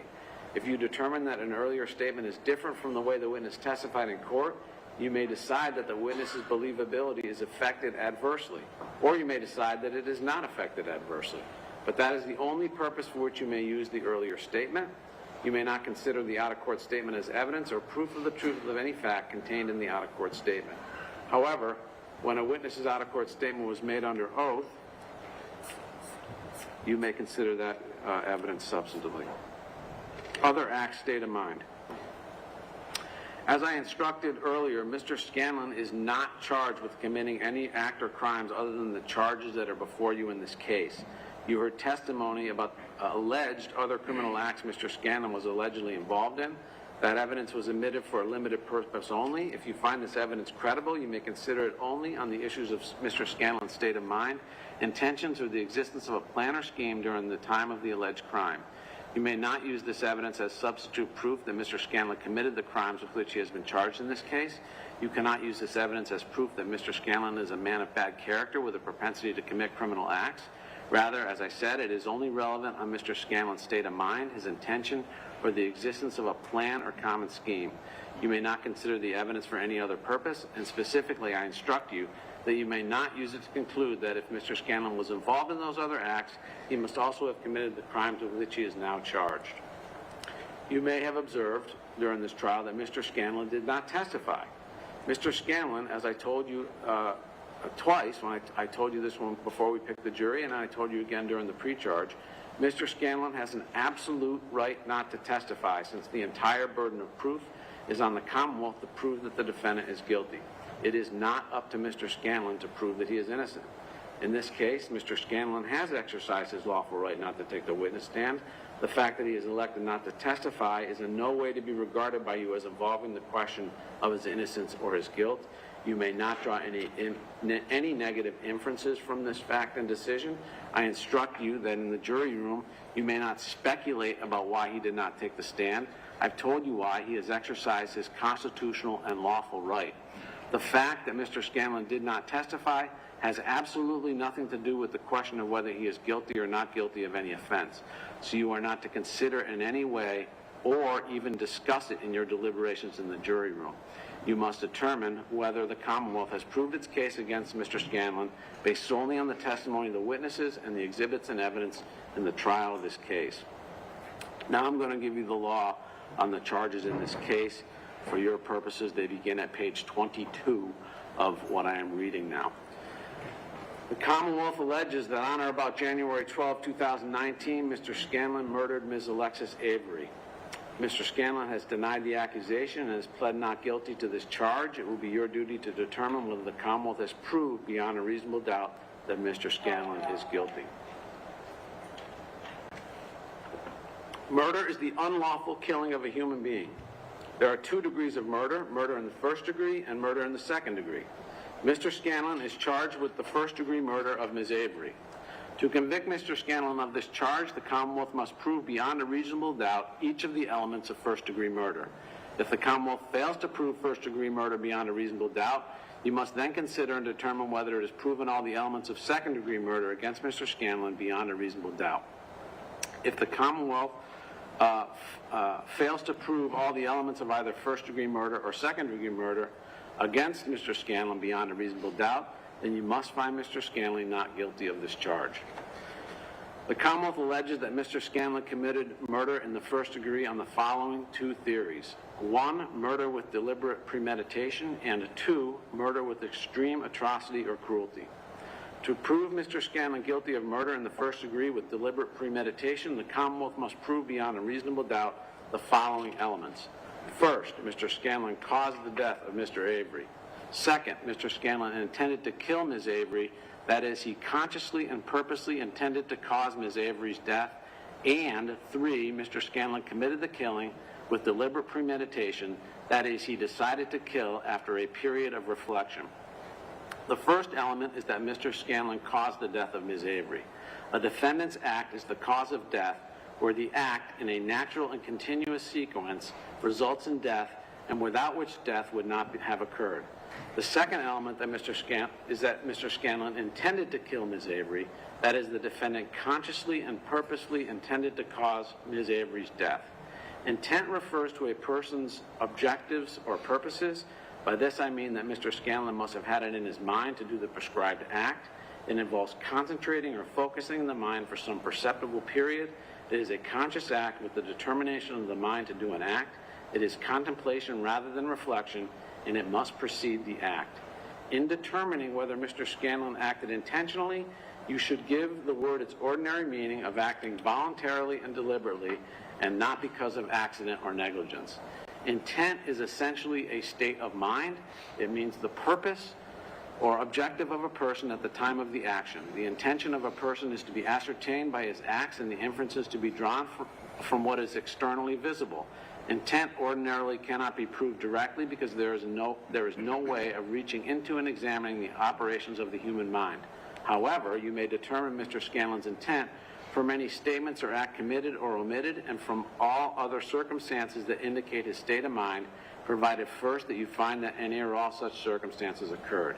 You may, but need not necessarily, infer from the conduct of a person that he intended the natural and probable consequences of his own act. There are 2 forms of intent, general and specific. General intent is when we do things more or less unconsciously, such as sitting down in a chair. We would not do it unless our mind first resolved to do it, but it does not require any concentration or focusing of the mind. Specific intent is the act of concentrating or focusing the mind for some perceptible period. It is a conscious act and the determination of the mind to do an act. It is contemplation rather than reflex, and it must precede the act. Here, Mr. Scanlon must have specifically intended to kill Ms. Avery. Specific intent is a matter of fact which may or may not be proven by direct evidence. If it is not proven by direct evidence, then you may or may not infer from the specific intent from Mr. Scanlon's conduct. You may consider all the surrounding facts and circumstances and weigh them in light of your common knowledge and experience in order to determine whether or not to draw the inference that the defendant specifically intended to kill Ms. Avery. The third element is that Mr. Scanlon committed the killing with deliberate premeditation. That is, he decided to kill after a period of reflection. Deliberate premeditation does not require any particular length of time of reflection. A decision to kill may be formed over a period of days, hours, or even a few seconds. The key is the sequence of the thought process. First, the consideration whether to kill. Second, the decision to kill. And third, the killing arising from the decision. There is no deliberate premeditation where the action is taken so quickly that a defendant takes no time to reflect on the action and then decides to do it. If after your consideration of all the evidence in this case you find that the Commonwealth has proved beyond a reasonable doubt each of the three elements I've just defined for you, then you shall find Mr. Scanlon guilty of murder in the first degree committed with deliberate premeditation. If, however, after your consideration of all the evidence you find that the Commonwealth has not proved each of the three elements beyond a reasonable doubt, then you must not find the defendant guilty of first-degree murder under the theory of a deliberate premeditation. Regardless of your decision, you must next turn your attention to whether the Commonwealth has proven beyond a reasonable doubt that Mr. Scanlon murdered Ms. Avery with extreme atrocity or cruelty. The second, separate and independent theory for first-degree murder is murder with extreme atrocity or cruelty. As noted, you must consider this theory of murder in the first degree whether or not you find that the Commonwealth has proved murder in the first degree with deliberate premeditation. That is, you must consider both theories. To prove Mr. Scanlon guilty of murder with extreme atrocity or cruelty, the Commonwealth must prove the following elements beyond a reasonable doubt. First, Mr. Scanlon caused the death of Ms. Avery. Second, Mr. Scanlon either A, intended to kill Ms. Avery, or B, intended to cause grievous bodily harm to Ms. Avery, or C, intended to do an act which in the circumstances known to Mr. Scanlon, a reasonable person would have known created a plain and strong likelihood that death would result or shared that intent. And third, the killing was committed with extreme atrocity or cruelty. Each of those elements that I described to you must be proved beyond a reasonable doubt in order to convict Mr. Scanlon of this theory of murder. The first element is that Mr. Scanlon caused the death of Ms. Avery. Please refer to my earlier instructions on this element as they are applicable here. The second element is that Mr. Scanlon A, intended to kill Ms. Avery, or B, intended to cause grievous bodily harm to Ms. Avery, or C, intended to do an act which under the circumstances known to Mr. Scanlon, a reasonable person would have known created a plain and strong likelihood that death would result or shared that intent. As you can see, this second element has three sub-elements, A, B, and C, which we refer to as prongs, and the Commonwealth satisfies its burden of proof if it proves any one of the three prongs beyond a reasonable doubt. The first prong that Mr. Scanlon intended to kill is the same as I previously instructed you on murder with deliberate premeditation, and those instructions are equally applicable here. The second and third prongs are different from any element of murder in the first degree with deliberate premeditation. The second prong, is, which I'll explain to you now, is that Mr. Scanlon intended to cause grievous bodily harm to Ms. Avery. Grievous bodily harm means severe injury to the body. The third prong is that Mr. Scanlon intended to do an act which in the circumstances known to him, a reasonable person would have known created a plain and strong likelihood that death would result. When considering this third prong, you must first determine whether Mr. Scanlon intended to perform the act that caused Ms. Avery's death. If you find that he intended to perform the act, you must then determine what Mr. Scanlon himself actually knew about the relevant circumstances at the time he acted. Then you must determine whether, under the circumstances known to him, a reasonable person would have known that the act intended by Mr. Scanlon created a plain and strong likelihood that death would result. The third element is that the killing was committed with extreme atrocity or cruelty. Extreme atrocity means an act that is extremely wicked or brutal, appalling, horrifying, or utterly revolting. Extreme cruelty means that Mr. Scanlon caused the person's death by a method that surpassed the cruelty inherent in the taking of human life. You must determine whether the method or mode of killing is so shocking as to amount to murder with extreme atrocity or cruelty. The inquiry focuses on Mr. Scanlon's actions in terms of the manner and the means of inflicting death and on the resulting effect. In deciding whether the Commonwealth has proved beyond a reasonable doubt that Mr. Scanlon caused the death of Ms. Avery with extreme atrocity or cruelty, you must consider the following factors. 1, whether Mr. Scanlon was indifferent to or took pleasure in the suffering of the deceased. 2, the extent of the injuries to the deceased. 3, the number of blows delivered. 4, the manner, degree, and severity of the force used. 5, the nature of the weapon, instrument, or method used. And 6, the disproportion between the means needed to cause death and those employed. This factor refers to whether the means used were excessive and out of proportion to what would be needed to kill a person. You cannot make a finding of extreme atrocity or cruelty unless it is based upon one or more of the factors I've just described. If after your consideration of all the evidence in this case, you find that the Commonwealth has proven beyond a reasonable doubt each of those elements I've defined for you, then you shall find Mr. Scanlon guilty of murder in the first degree committed with extreme atrocity or cruelty. If, however, after your consideration of the evidence, you find that the Commonwealth has not proven each of the 3 elements beyond a reasonable doubt, you must not find Mr. Scanlon guilty of first-degree murder under the theory of extreme atrocity or cruelty. Second-degree murder. To prove Mr. Scanlon guilty of second-degree murder, the Commonwealth must prove beyond a reasonable doubt the following 2 elements. First, Mr. Scanlon caused the death of Ms. Avery, and this is on page 31 of these instructions. First, Mr. Scanlon caused the death of Ms. Avery, and second, Mr. Scanlon either intended to kill Ms. Avery, or B, intended to cause grievous bodily harm to Ms. Avery, or C, intended to do an act which in the circumstances known to Mr. Scanlon, a reasonable person would have known created a plain and strong likelihood that death would result or shared the intent. As you can see, these elements are the same as the first 2 elements of murder with extreme atrocity or cruelty, and you should refer to those instructions. In addition, as a general rule, you are permitted but not required to infer that a person who intentionally uses a dangerous weapon on another person intends to kill that person or cause her grievous bodily harm, or intends to do an act which in the circumstances known to him, a reasonable person would know creates a plain and strong likelihood that death would result.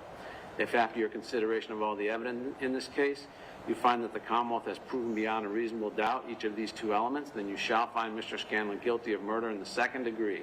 If, however, after your consideration of all the evidence, you find that the Commonwealth has not proved has not proved one or more of the elements beyond a reasonable doubt, then you must find Mr. Scanlon not guilty of second-degree murder. Turning our attention now to voluntary manslaughter. To prove Mr. Scanlon guilty of murder in the first or second degree, the Commonwealth is required to prove beyond a reasonable doubt that there were no mitigating circumstances that reduced Mr. Scanlon's culpability. A mitigating circumstance is a circumstance that reduces the seriousness of the offense in the eyes of the law. A killing that would otherwise be murder in the first or second degree is reduced to the lesser offense of voluntary manslaughter, where the Commonwealth has failed to prove that there were no mitigating circumstances. Therefore, if the Commonwealth proves all the required elements of murder, but fails to prove beyond a reasonable doubt that there were no mitigating circumstances, you must not find Mr. Scanlon guilty of murder, but you shall find Mr. Scanlon guilty of voluntary manslaughter. Voluntary manslaughter is not a defense, it's a mitigation. A mitigating circumstance for you to consider is what the law calls heat of passion. Heat of passion includes the states of mind of passion, anger, fear, fright, and nervous excitement. Reasonable provocation is provocation by a person killed that would be likely to produce such a state of passion, anger, fear, fright, or nervous excitement in a reasonable person as would overwhelm his capacity for reflection or restraint, and did actually produce such a state of mind in Mr. Scanlon.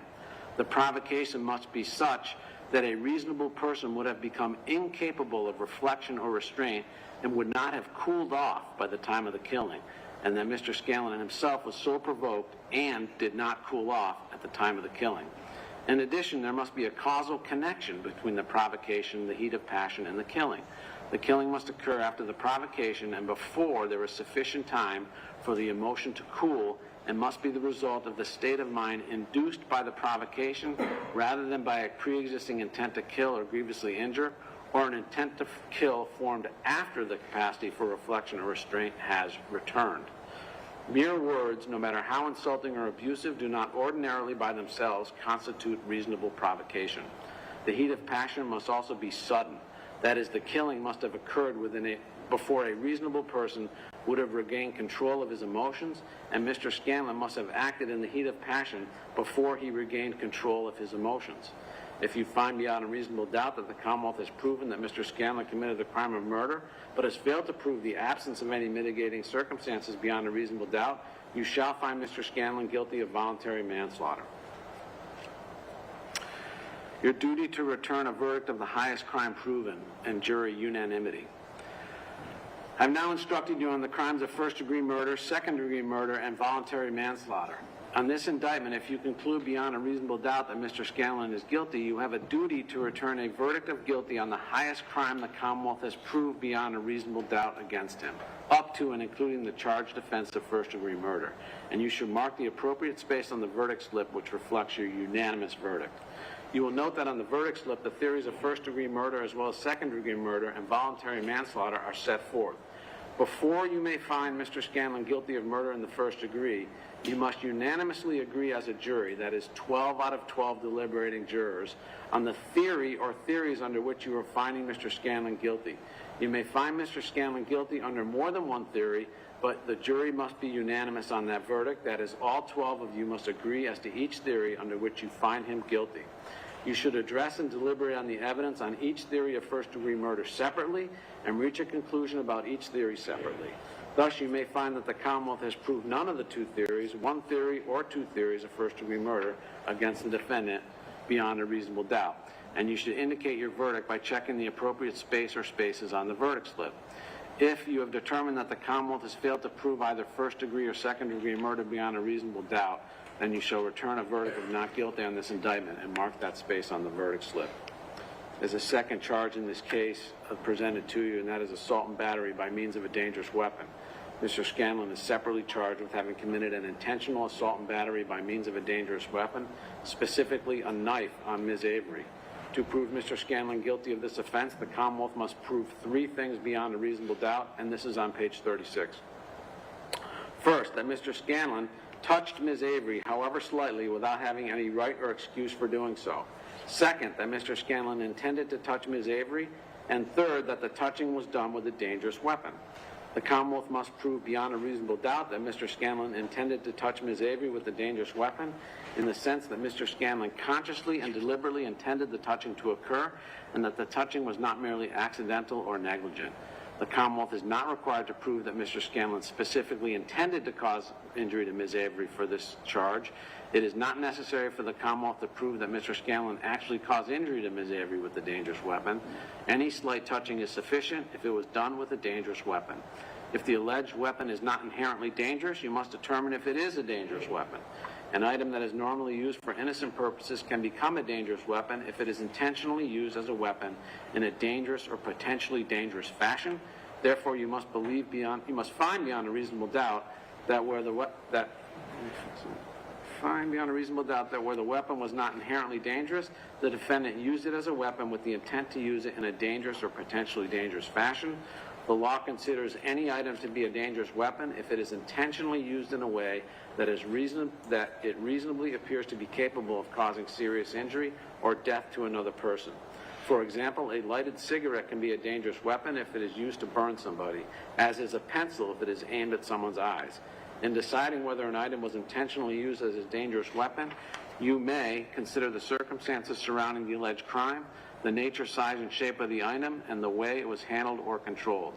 If you find that the Commonwealth has proven all three elements beyond a reasonable doubt with respect to this charge, then you shall find Mr. Scanlon guilty of assault and battery with a dangerous weapon. If you find that the Commonwealth has failed to prove one or more elements beyond a reasonable doubt, then you shall find Mr. Scanlon not guilty of this charge. These will constitute my closing remarks to you. I'm about to submit this case to you for your consideration and your deliberation. I need not remind you that you'll have a grave responsibility in this case, but I know that you will bring to bear all of your wisdom, judgment, and conscience you possess in reaching verdicts on this case. I want you to understand that your responsibility in this case does not extend beyond certain areas. You are not responsible for the conduct of this trial. You're not responsible for anything this defendant may have done, if anything. You're not responsible for any punishment that may flow if it does. Those things are not your responsibility, and you must not be concerned with those matters when considering the evidence and working to reach a verdict. As I told you earlier, the verdict, whether guilty or not guilty, must be unanimous. The jury does not have a verdict unless and until all 12 deliberating jurors agree. You do not have a guilty verdict unless all 12 agree that it is guilty, and by the same token, you do not have a not guilty verdict unless all 12 agree that it is not guilty. All we ask of you is that you decide this case with integrity and principle. We all expect you to reach an impartial verdict without sympathy, without prejudice, and not prompted by any facts except those you've heard here in court during the trial of this case. All we want is a verdict dictated by your logic, because emotions have no place in the rendition of your verdict. We are looking for an impartial judgment dictated by your fair reasoning in the fullest discharge of the oaths that you all took as jurors when this case started. Now, some housekeeping matters. If during the course of your deliberations you should have a question about the law, the procedure you should follow is this. First, you must all agree on the form of the question. The foreperson, who I'll pick in a few moments, will have to write out that question and present it to the court officer, who will bring it to me. I will call the attorneys together. We will discuss the question and how I should respond to it.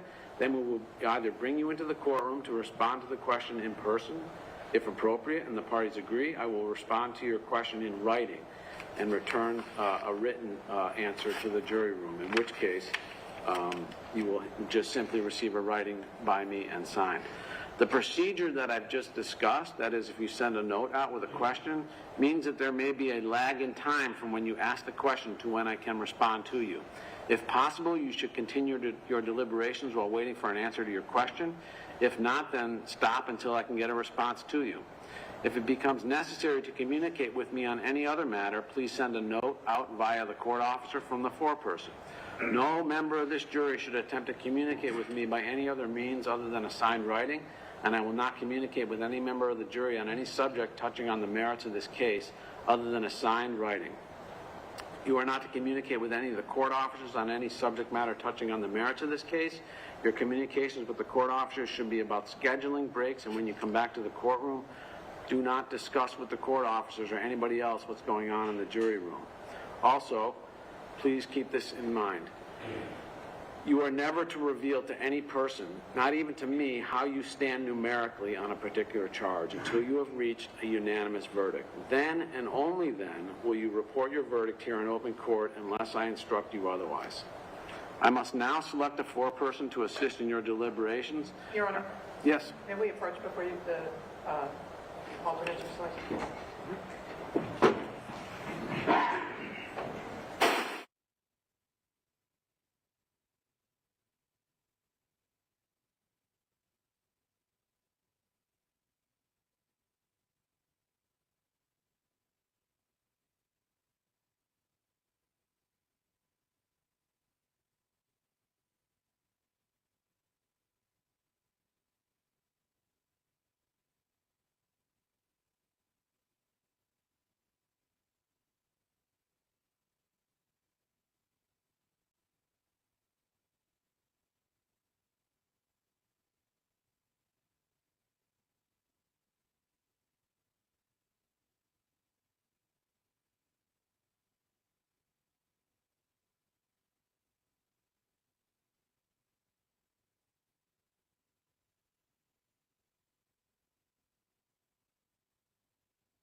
couple things I want to talk to you about before I select the foreperson. There's a phone that's in evidence. I don't think you have a charger in evidence, but you're not to try to turn that on or look inside that phone or get inside that phone in any way. It is what it is. You're not to power it up and look at it at that time. Second, I did notice during the course of the charge that some of you were jotting down notes. I need to remind you, I said this when I started, the oral instructions here in court govern the law that you're to apply and nothing else. So to the extent, in any way, my oral instructions differ from the written instructions that I'll send in, it's the oral instructions that govern. To the extent that any of you jotted down any notes about when I was making a closing argument, when I was making a reading to you the law in this particular case, you must not use those notes as a substitute for the complete body of the law that I gave you during the course of these oral instructions. And as I said to you when we started, the instructions that I give you must be taken as a whole and not any one focus on any particular part, but you must regard the instructions as a whole. And again, if you have any questions about the law at any point in time, and by saying that, I'm not suggesting in any way that you should or even might. The procedure is not to speculate, but it is to write a note to me about what you want further instruction on, if possible, and then I'll get back to you in the manner that I've described to you, okay? So there's that. So now I need to turn my attention to selecting a foreperson. I've selected juror number 75 in C10 to be the foreperson for this case. The foreperson's vote or opinion is not entitled to any more weight than the vote or opinion of any other juror. Each member of the deliberating jury has an equal voice in the deliberations and an equal vote with respect to the verdict or the charge on the charge in this case. Charges in this case. We have a foreperson for two reasons. First is to help you organize yourself and to act as the group's facilitator of your discussions and your deliberations. And second is to report your verdict on behalf of the jury in open court when you've reached your verdict. I thank you in advance for this additional service. The foreperson's responsibility is to do the best that she can to make sure that the deliberations are conducted fairly, orderly, and efficiently. If everyone wants to talk at once, if there is no order to the proceedings, you will all probably feel very frustrated and feel like you are not making any progress to a resolution of this case. You must go about your business in a business-like fashion. Another situation which can sometimes arise in deliberations with a group of this size is that only a few jurors, usually the more vocally assertive, tend to dominate the discussion to the exclusion of others in the jury who are perhaps quieter, but whose views are nonetheless equally deserving of being heard. It would be unfortunate if an atmosphere develops whereby certain jurors are reluctant to put forth their views for fear that others in the jury might be quick to criticize or put down that juror or that juror's view. We look to the foreperson to make sure that everybody in the room that wishes to speak has a full and fair opportunity to contribute whatever they feel needs to be contributed. Now, reducing and sending out the jury. When we pick a jury at the beginning of a trial, we never know whether some personal emergency will arise during the trial which will require that one or more of the jurors be excused from further jury duty. To avoid having to start the trial all over again, if that should occur, and it has, we impanel 15 jurors, even though the case will eventually be decided by only 12 of you. The time has now come to reduce your number to that 12. The clerk will draw 3 of your juror numbers. The seats which you are sitting in at random. These jurors will be designated as the first, second, and third alternate jurors and will not take part in the deliberations unless it is necessary to provide a substitute for one of the other jurors. Now, before we do that, I want to tell you, if fate, the draw, if you will, makes you an alternate juror, please do not take it personally. Your presence up to this point and your continuing availability, if you should be needed, is vital to this case and to the administration of justice. And we still need the alternate jurors to be available if one of the sitting jurors cannot continue. The court officers will make you as comfortable as possible while the jury deliberates. While that takes place, I will again ask the alternate jurors not to discuss this case among yourselves. Our clerk will now reduce this to 12.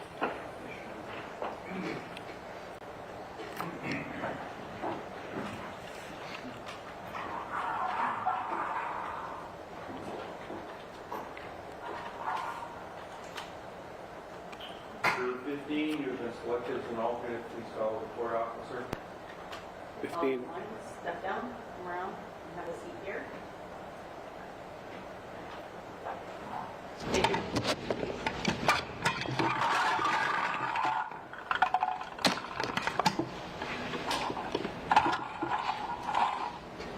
Juror 13, you have been selected as an alternate. Juror in seat 13, please call the court officer.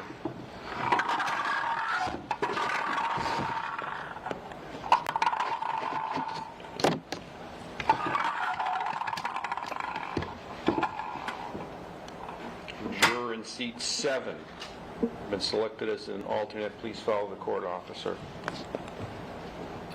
So with respect to the alternates, and now we have our deliberating jury of 12, and we have our 3 alternates.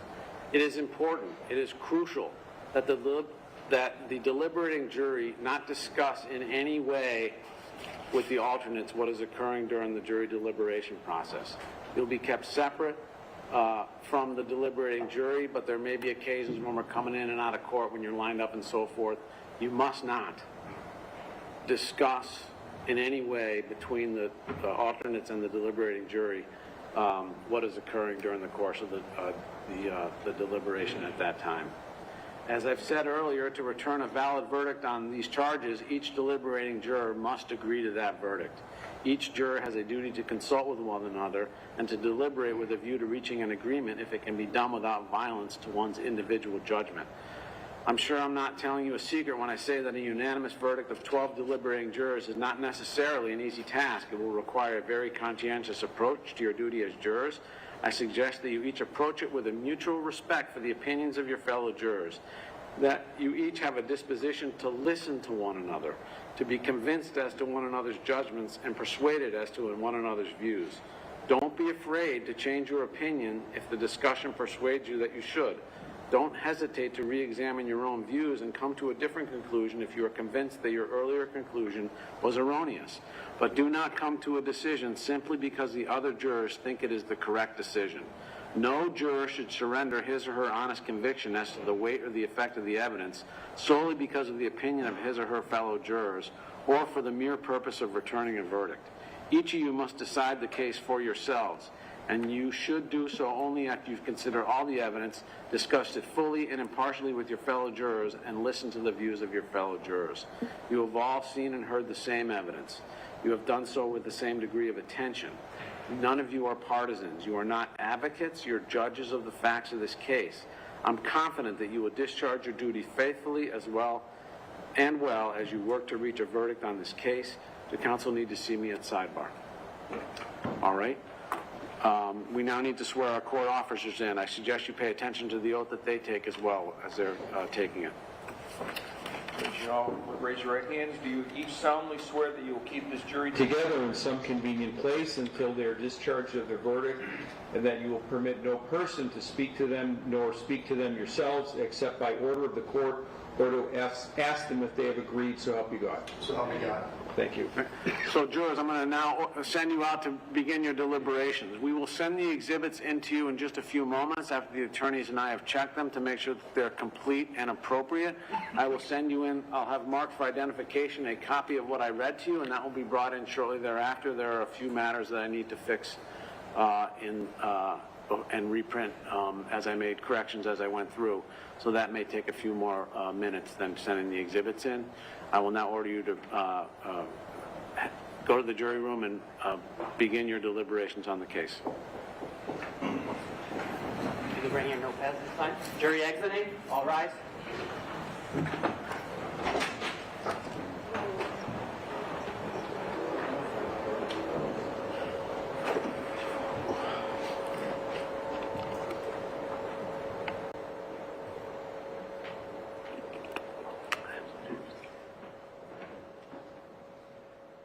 So I have a few changes to make. What I'm going to do is make them, print it, sign it, give it to Mr. Walsh. I'll send it out. You can check it out. And when it's okay, it can be sent in. I don't normally come out to talk to you about the exhibits before they go in, but if you need me, come in and have Mr. Walsh come get me. I can come out and do it. I just want to make sure that before the exhibits go in, the parties indicate that they're satisfied with the exhibits going in, as well as the a final jury instruction. So with that, I'll be available. Stepping up. I'm sorry, what's D? P for identification.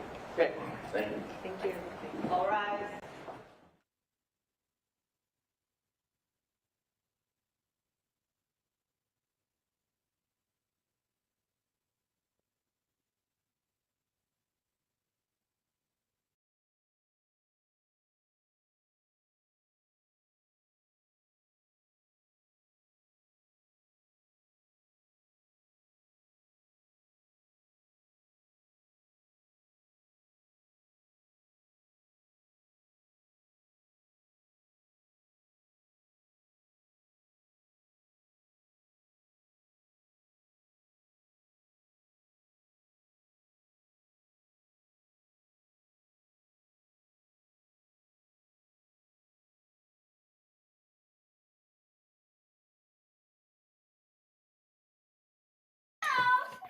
All right, everybody. So that is closing arguments. I actually just ended up timing out just right that I ended up home and able to come in here and give a few thoughts. So I will be monitoring for a verdict, and when it comes in, we'll go live again. But ultimately, I think the defense did a good job making their argument. I mean, I think they did as good job as you could with this set of facts. I think what might resonate with the jury is the key fob and the fact that he hid those keys. I mean, that's something that a jury, when they go back to that jury room, could decide, you know what, that's proof enough for me that he was planning this, that he had seen her out. But I still think that part, to me, what should have really been pounded home was the fact that, you know, they have children together, they're living together, and her behaviors that night seemed to be tailored towards attempting to inflame him. It doesn't justify a killing here, but what we're talking about here is the behavior is so egregious. He witnessed her having relations with another man in his car. Now, she does this knowing he's there. And again, the defense didn't explore this enough in terms of having the opportunity to have her cousin on and say, was this out of character behavior? In other words, was this normal behavior for her when she went out in the past? Is this how she normally acted? Or was this behavior that was out of character? And if it was out of character, then it was being done with an intent to inflame him. In my opinion, that speaks to the idea here that when she leaves, if her intent was to try to upset him and she goes home and continues to inflame him, it could be looked at as that being a continuation. As I said, I believe second degree is where this falls. I don't think, I think there's going to be some debate in that jury room. I think it's going to be an in the middle situation, and that's where they're going to feel comfortable. Let me know what you think in the comments. But that's really where I think this should have pled out to. Save the taxpayers money, save the family having to go through a trial. The judge gets to decide how long they want to put him away for. He's still going to get life as a potential sentence, and he'll get a minimum of some sort that the state could argue. My opinion, what I think the judge should do in this case, what would have been, and the state should have argued, was 28 years, 1 year for every time he stabbed her, 28 years to life. And at the end of those 28 years, when he serves out those 28 stab wounds, let's see what type of man he is, and does he deserve to get out? Does he deserve to see the life of day? Does he deserve to do something to live in memorial of the life he took? That would be how I would do it. If I was the judge in this case, I would have said, okay, I'd accept that plea of second degree, 28 years, and we go home. Now, obviously, the state is reaching here for the idea of saying, well, and this is what I didn't like. I think it was a disingenuous argument to suggest that this is not like the John DeLee case where you're going to infer intent because you're in a fight situation. So the first one might be to get the person off, and then John DeLee shoots him 8 more times. So you could say, well, each one of those was premeditated. At some point, he's realizing boom, boom, boom, boom, boom. Although there's arguments to be made. But in this case, it's all part of a state of mind. And that's what I felt like the judge was trying to load the deck here against the defense by allowing the prosecutor to blur the facts and then lean on the fact that, well, closing arguments aren't evidence. Well, They aren't evidence, but you're also, as a member of the bar, not allowed to just misstate things, and you're not allowed to bring in things that are stricken or argue things that are stricken. There is limits. There is limits. It's not, you can't allow things to happen that are going to confuse the jury. And the defense doesn't get a chance to clean that up. So, I think, but I think, like I said, I think we're going to see a second degree here. The defense will feel like that's a victory because they saved them from life without parole. The state will say, hey, it's better than him being convicted of manslaughter. That's my thoughts. That's what I think we'll have. I think there's going to be some extended deliberations in terms of, I think this will last maybe 3 to 5 hours. I think they'll go back there. Now, it's possible, of course, but here's what I like to hear. They were taking notes, okay, meaning we have an attentive jury that wants to follow the law. So I don't think this is going to be a jury that's just going to walk back there and just go, first degree, that's it, we're going home. They sound like they really want to try to place this thing in the proper context, and I don't think there's a person in that room that can't figure out or that it doesn't at some level resonate what he witnessed, whether he intended it or not. I don't think he intended or thought that's what was going to happen, but listen, when you're in that moment, some people can't help themselves. So he goes out there, he looks when he shouldn't have looked, he saw something he shouldn't have seen. She gets out of the car and goes with him. It's inexplicable. What is she trying to do? It shows a body of work, an intentional willingness to inflame him. Now, did she expect she was going to be killed? No, of course not. But she was trying to inflame him and incite that passion inside of him for whatever reason. We don't know because there wasn't a lot of evidence presented about the relationship. But I think, to me, the nice place to fall here is second degree. I don't think this is the type of situation where it'd be different if he was sitting at home and never showed up at the bar and she shows up and he kills her out, But it's clear he didn't intend to kill her. It's clear he didn't have a plan. It's clear this emanated from a situation where there was passion inside it. There was anger. There was, it comes off as, okay, they arrive home, they're fighting, they're arguing, and this thing just elevates. But what he saw and what she does with that, do we get away from second degree and say, well, we'll excuse it and give him a maximum of 20 years, although the jury's not worried about the sentence? But do we get to manslaughter and say, no, I think manslaughter might have been if he had a knife on him, he opens the car door and just starts stabbing her, and then police come and she bleeds out and they say, okay, that's manslaughter. But in this case, I think there's enough here to suggest that there wasn't premeditation in the sense that he wasn't in a state of mind where he could have premeditated anything. And while, yes, there was cruelty, and yes, but it was not. It wasn't specifically intended to be cruel, because it was just, here's a set of facts. He's just witnessed this, and this whole thing blows up. Anyways, that's where I leave it.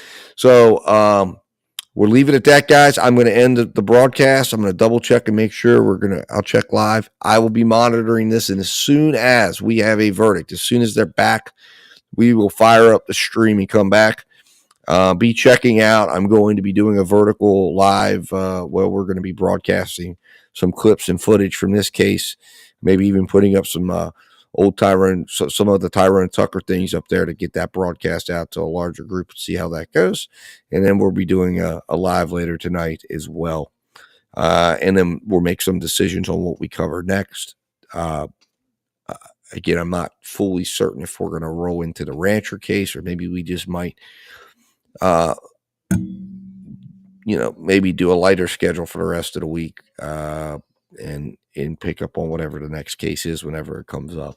We'll see what we do. Anyways, appreciate you guys all watching. Hit the like button on the way out. Make sure you share this video, and we'll take it from there, guys. So as always, I appreciate you, and let justice prevail. We'll talk again when we have news on a verdict.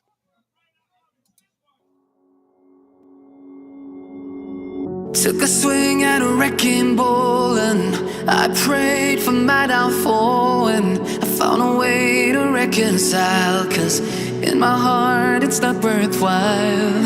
It's a bloody battlefield where some go down, others heal. In the end it's all the same. All you can do is play the game. Oh, do we say goodbye?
feet and forced me down a dead-end street when all I had went up in flames, burning only dark remains.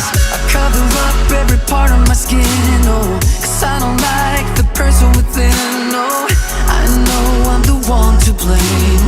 All I can do is take the shame, oh. Do we say goodbye? Refuse to question why. I'm too sad to say I'm sorry, so lie and pretend that you're okay.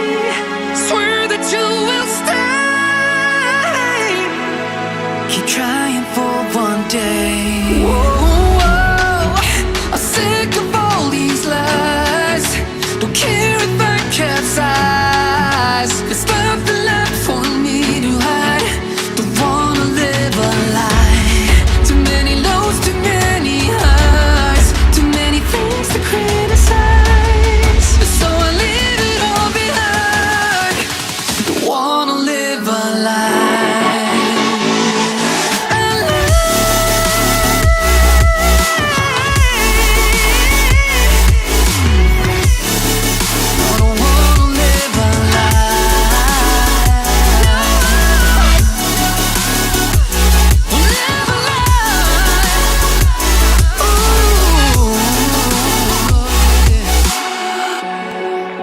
Sick of all these lies.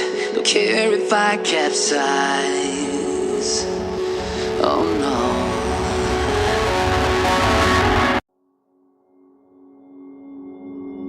Took a swing at a wrecking ball and I prayed for my downfall, and I found a way to reconcile, 'cause in my heart it's not worthwhile.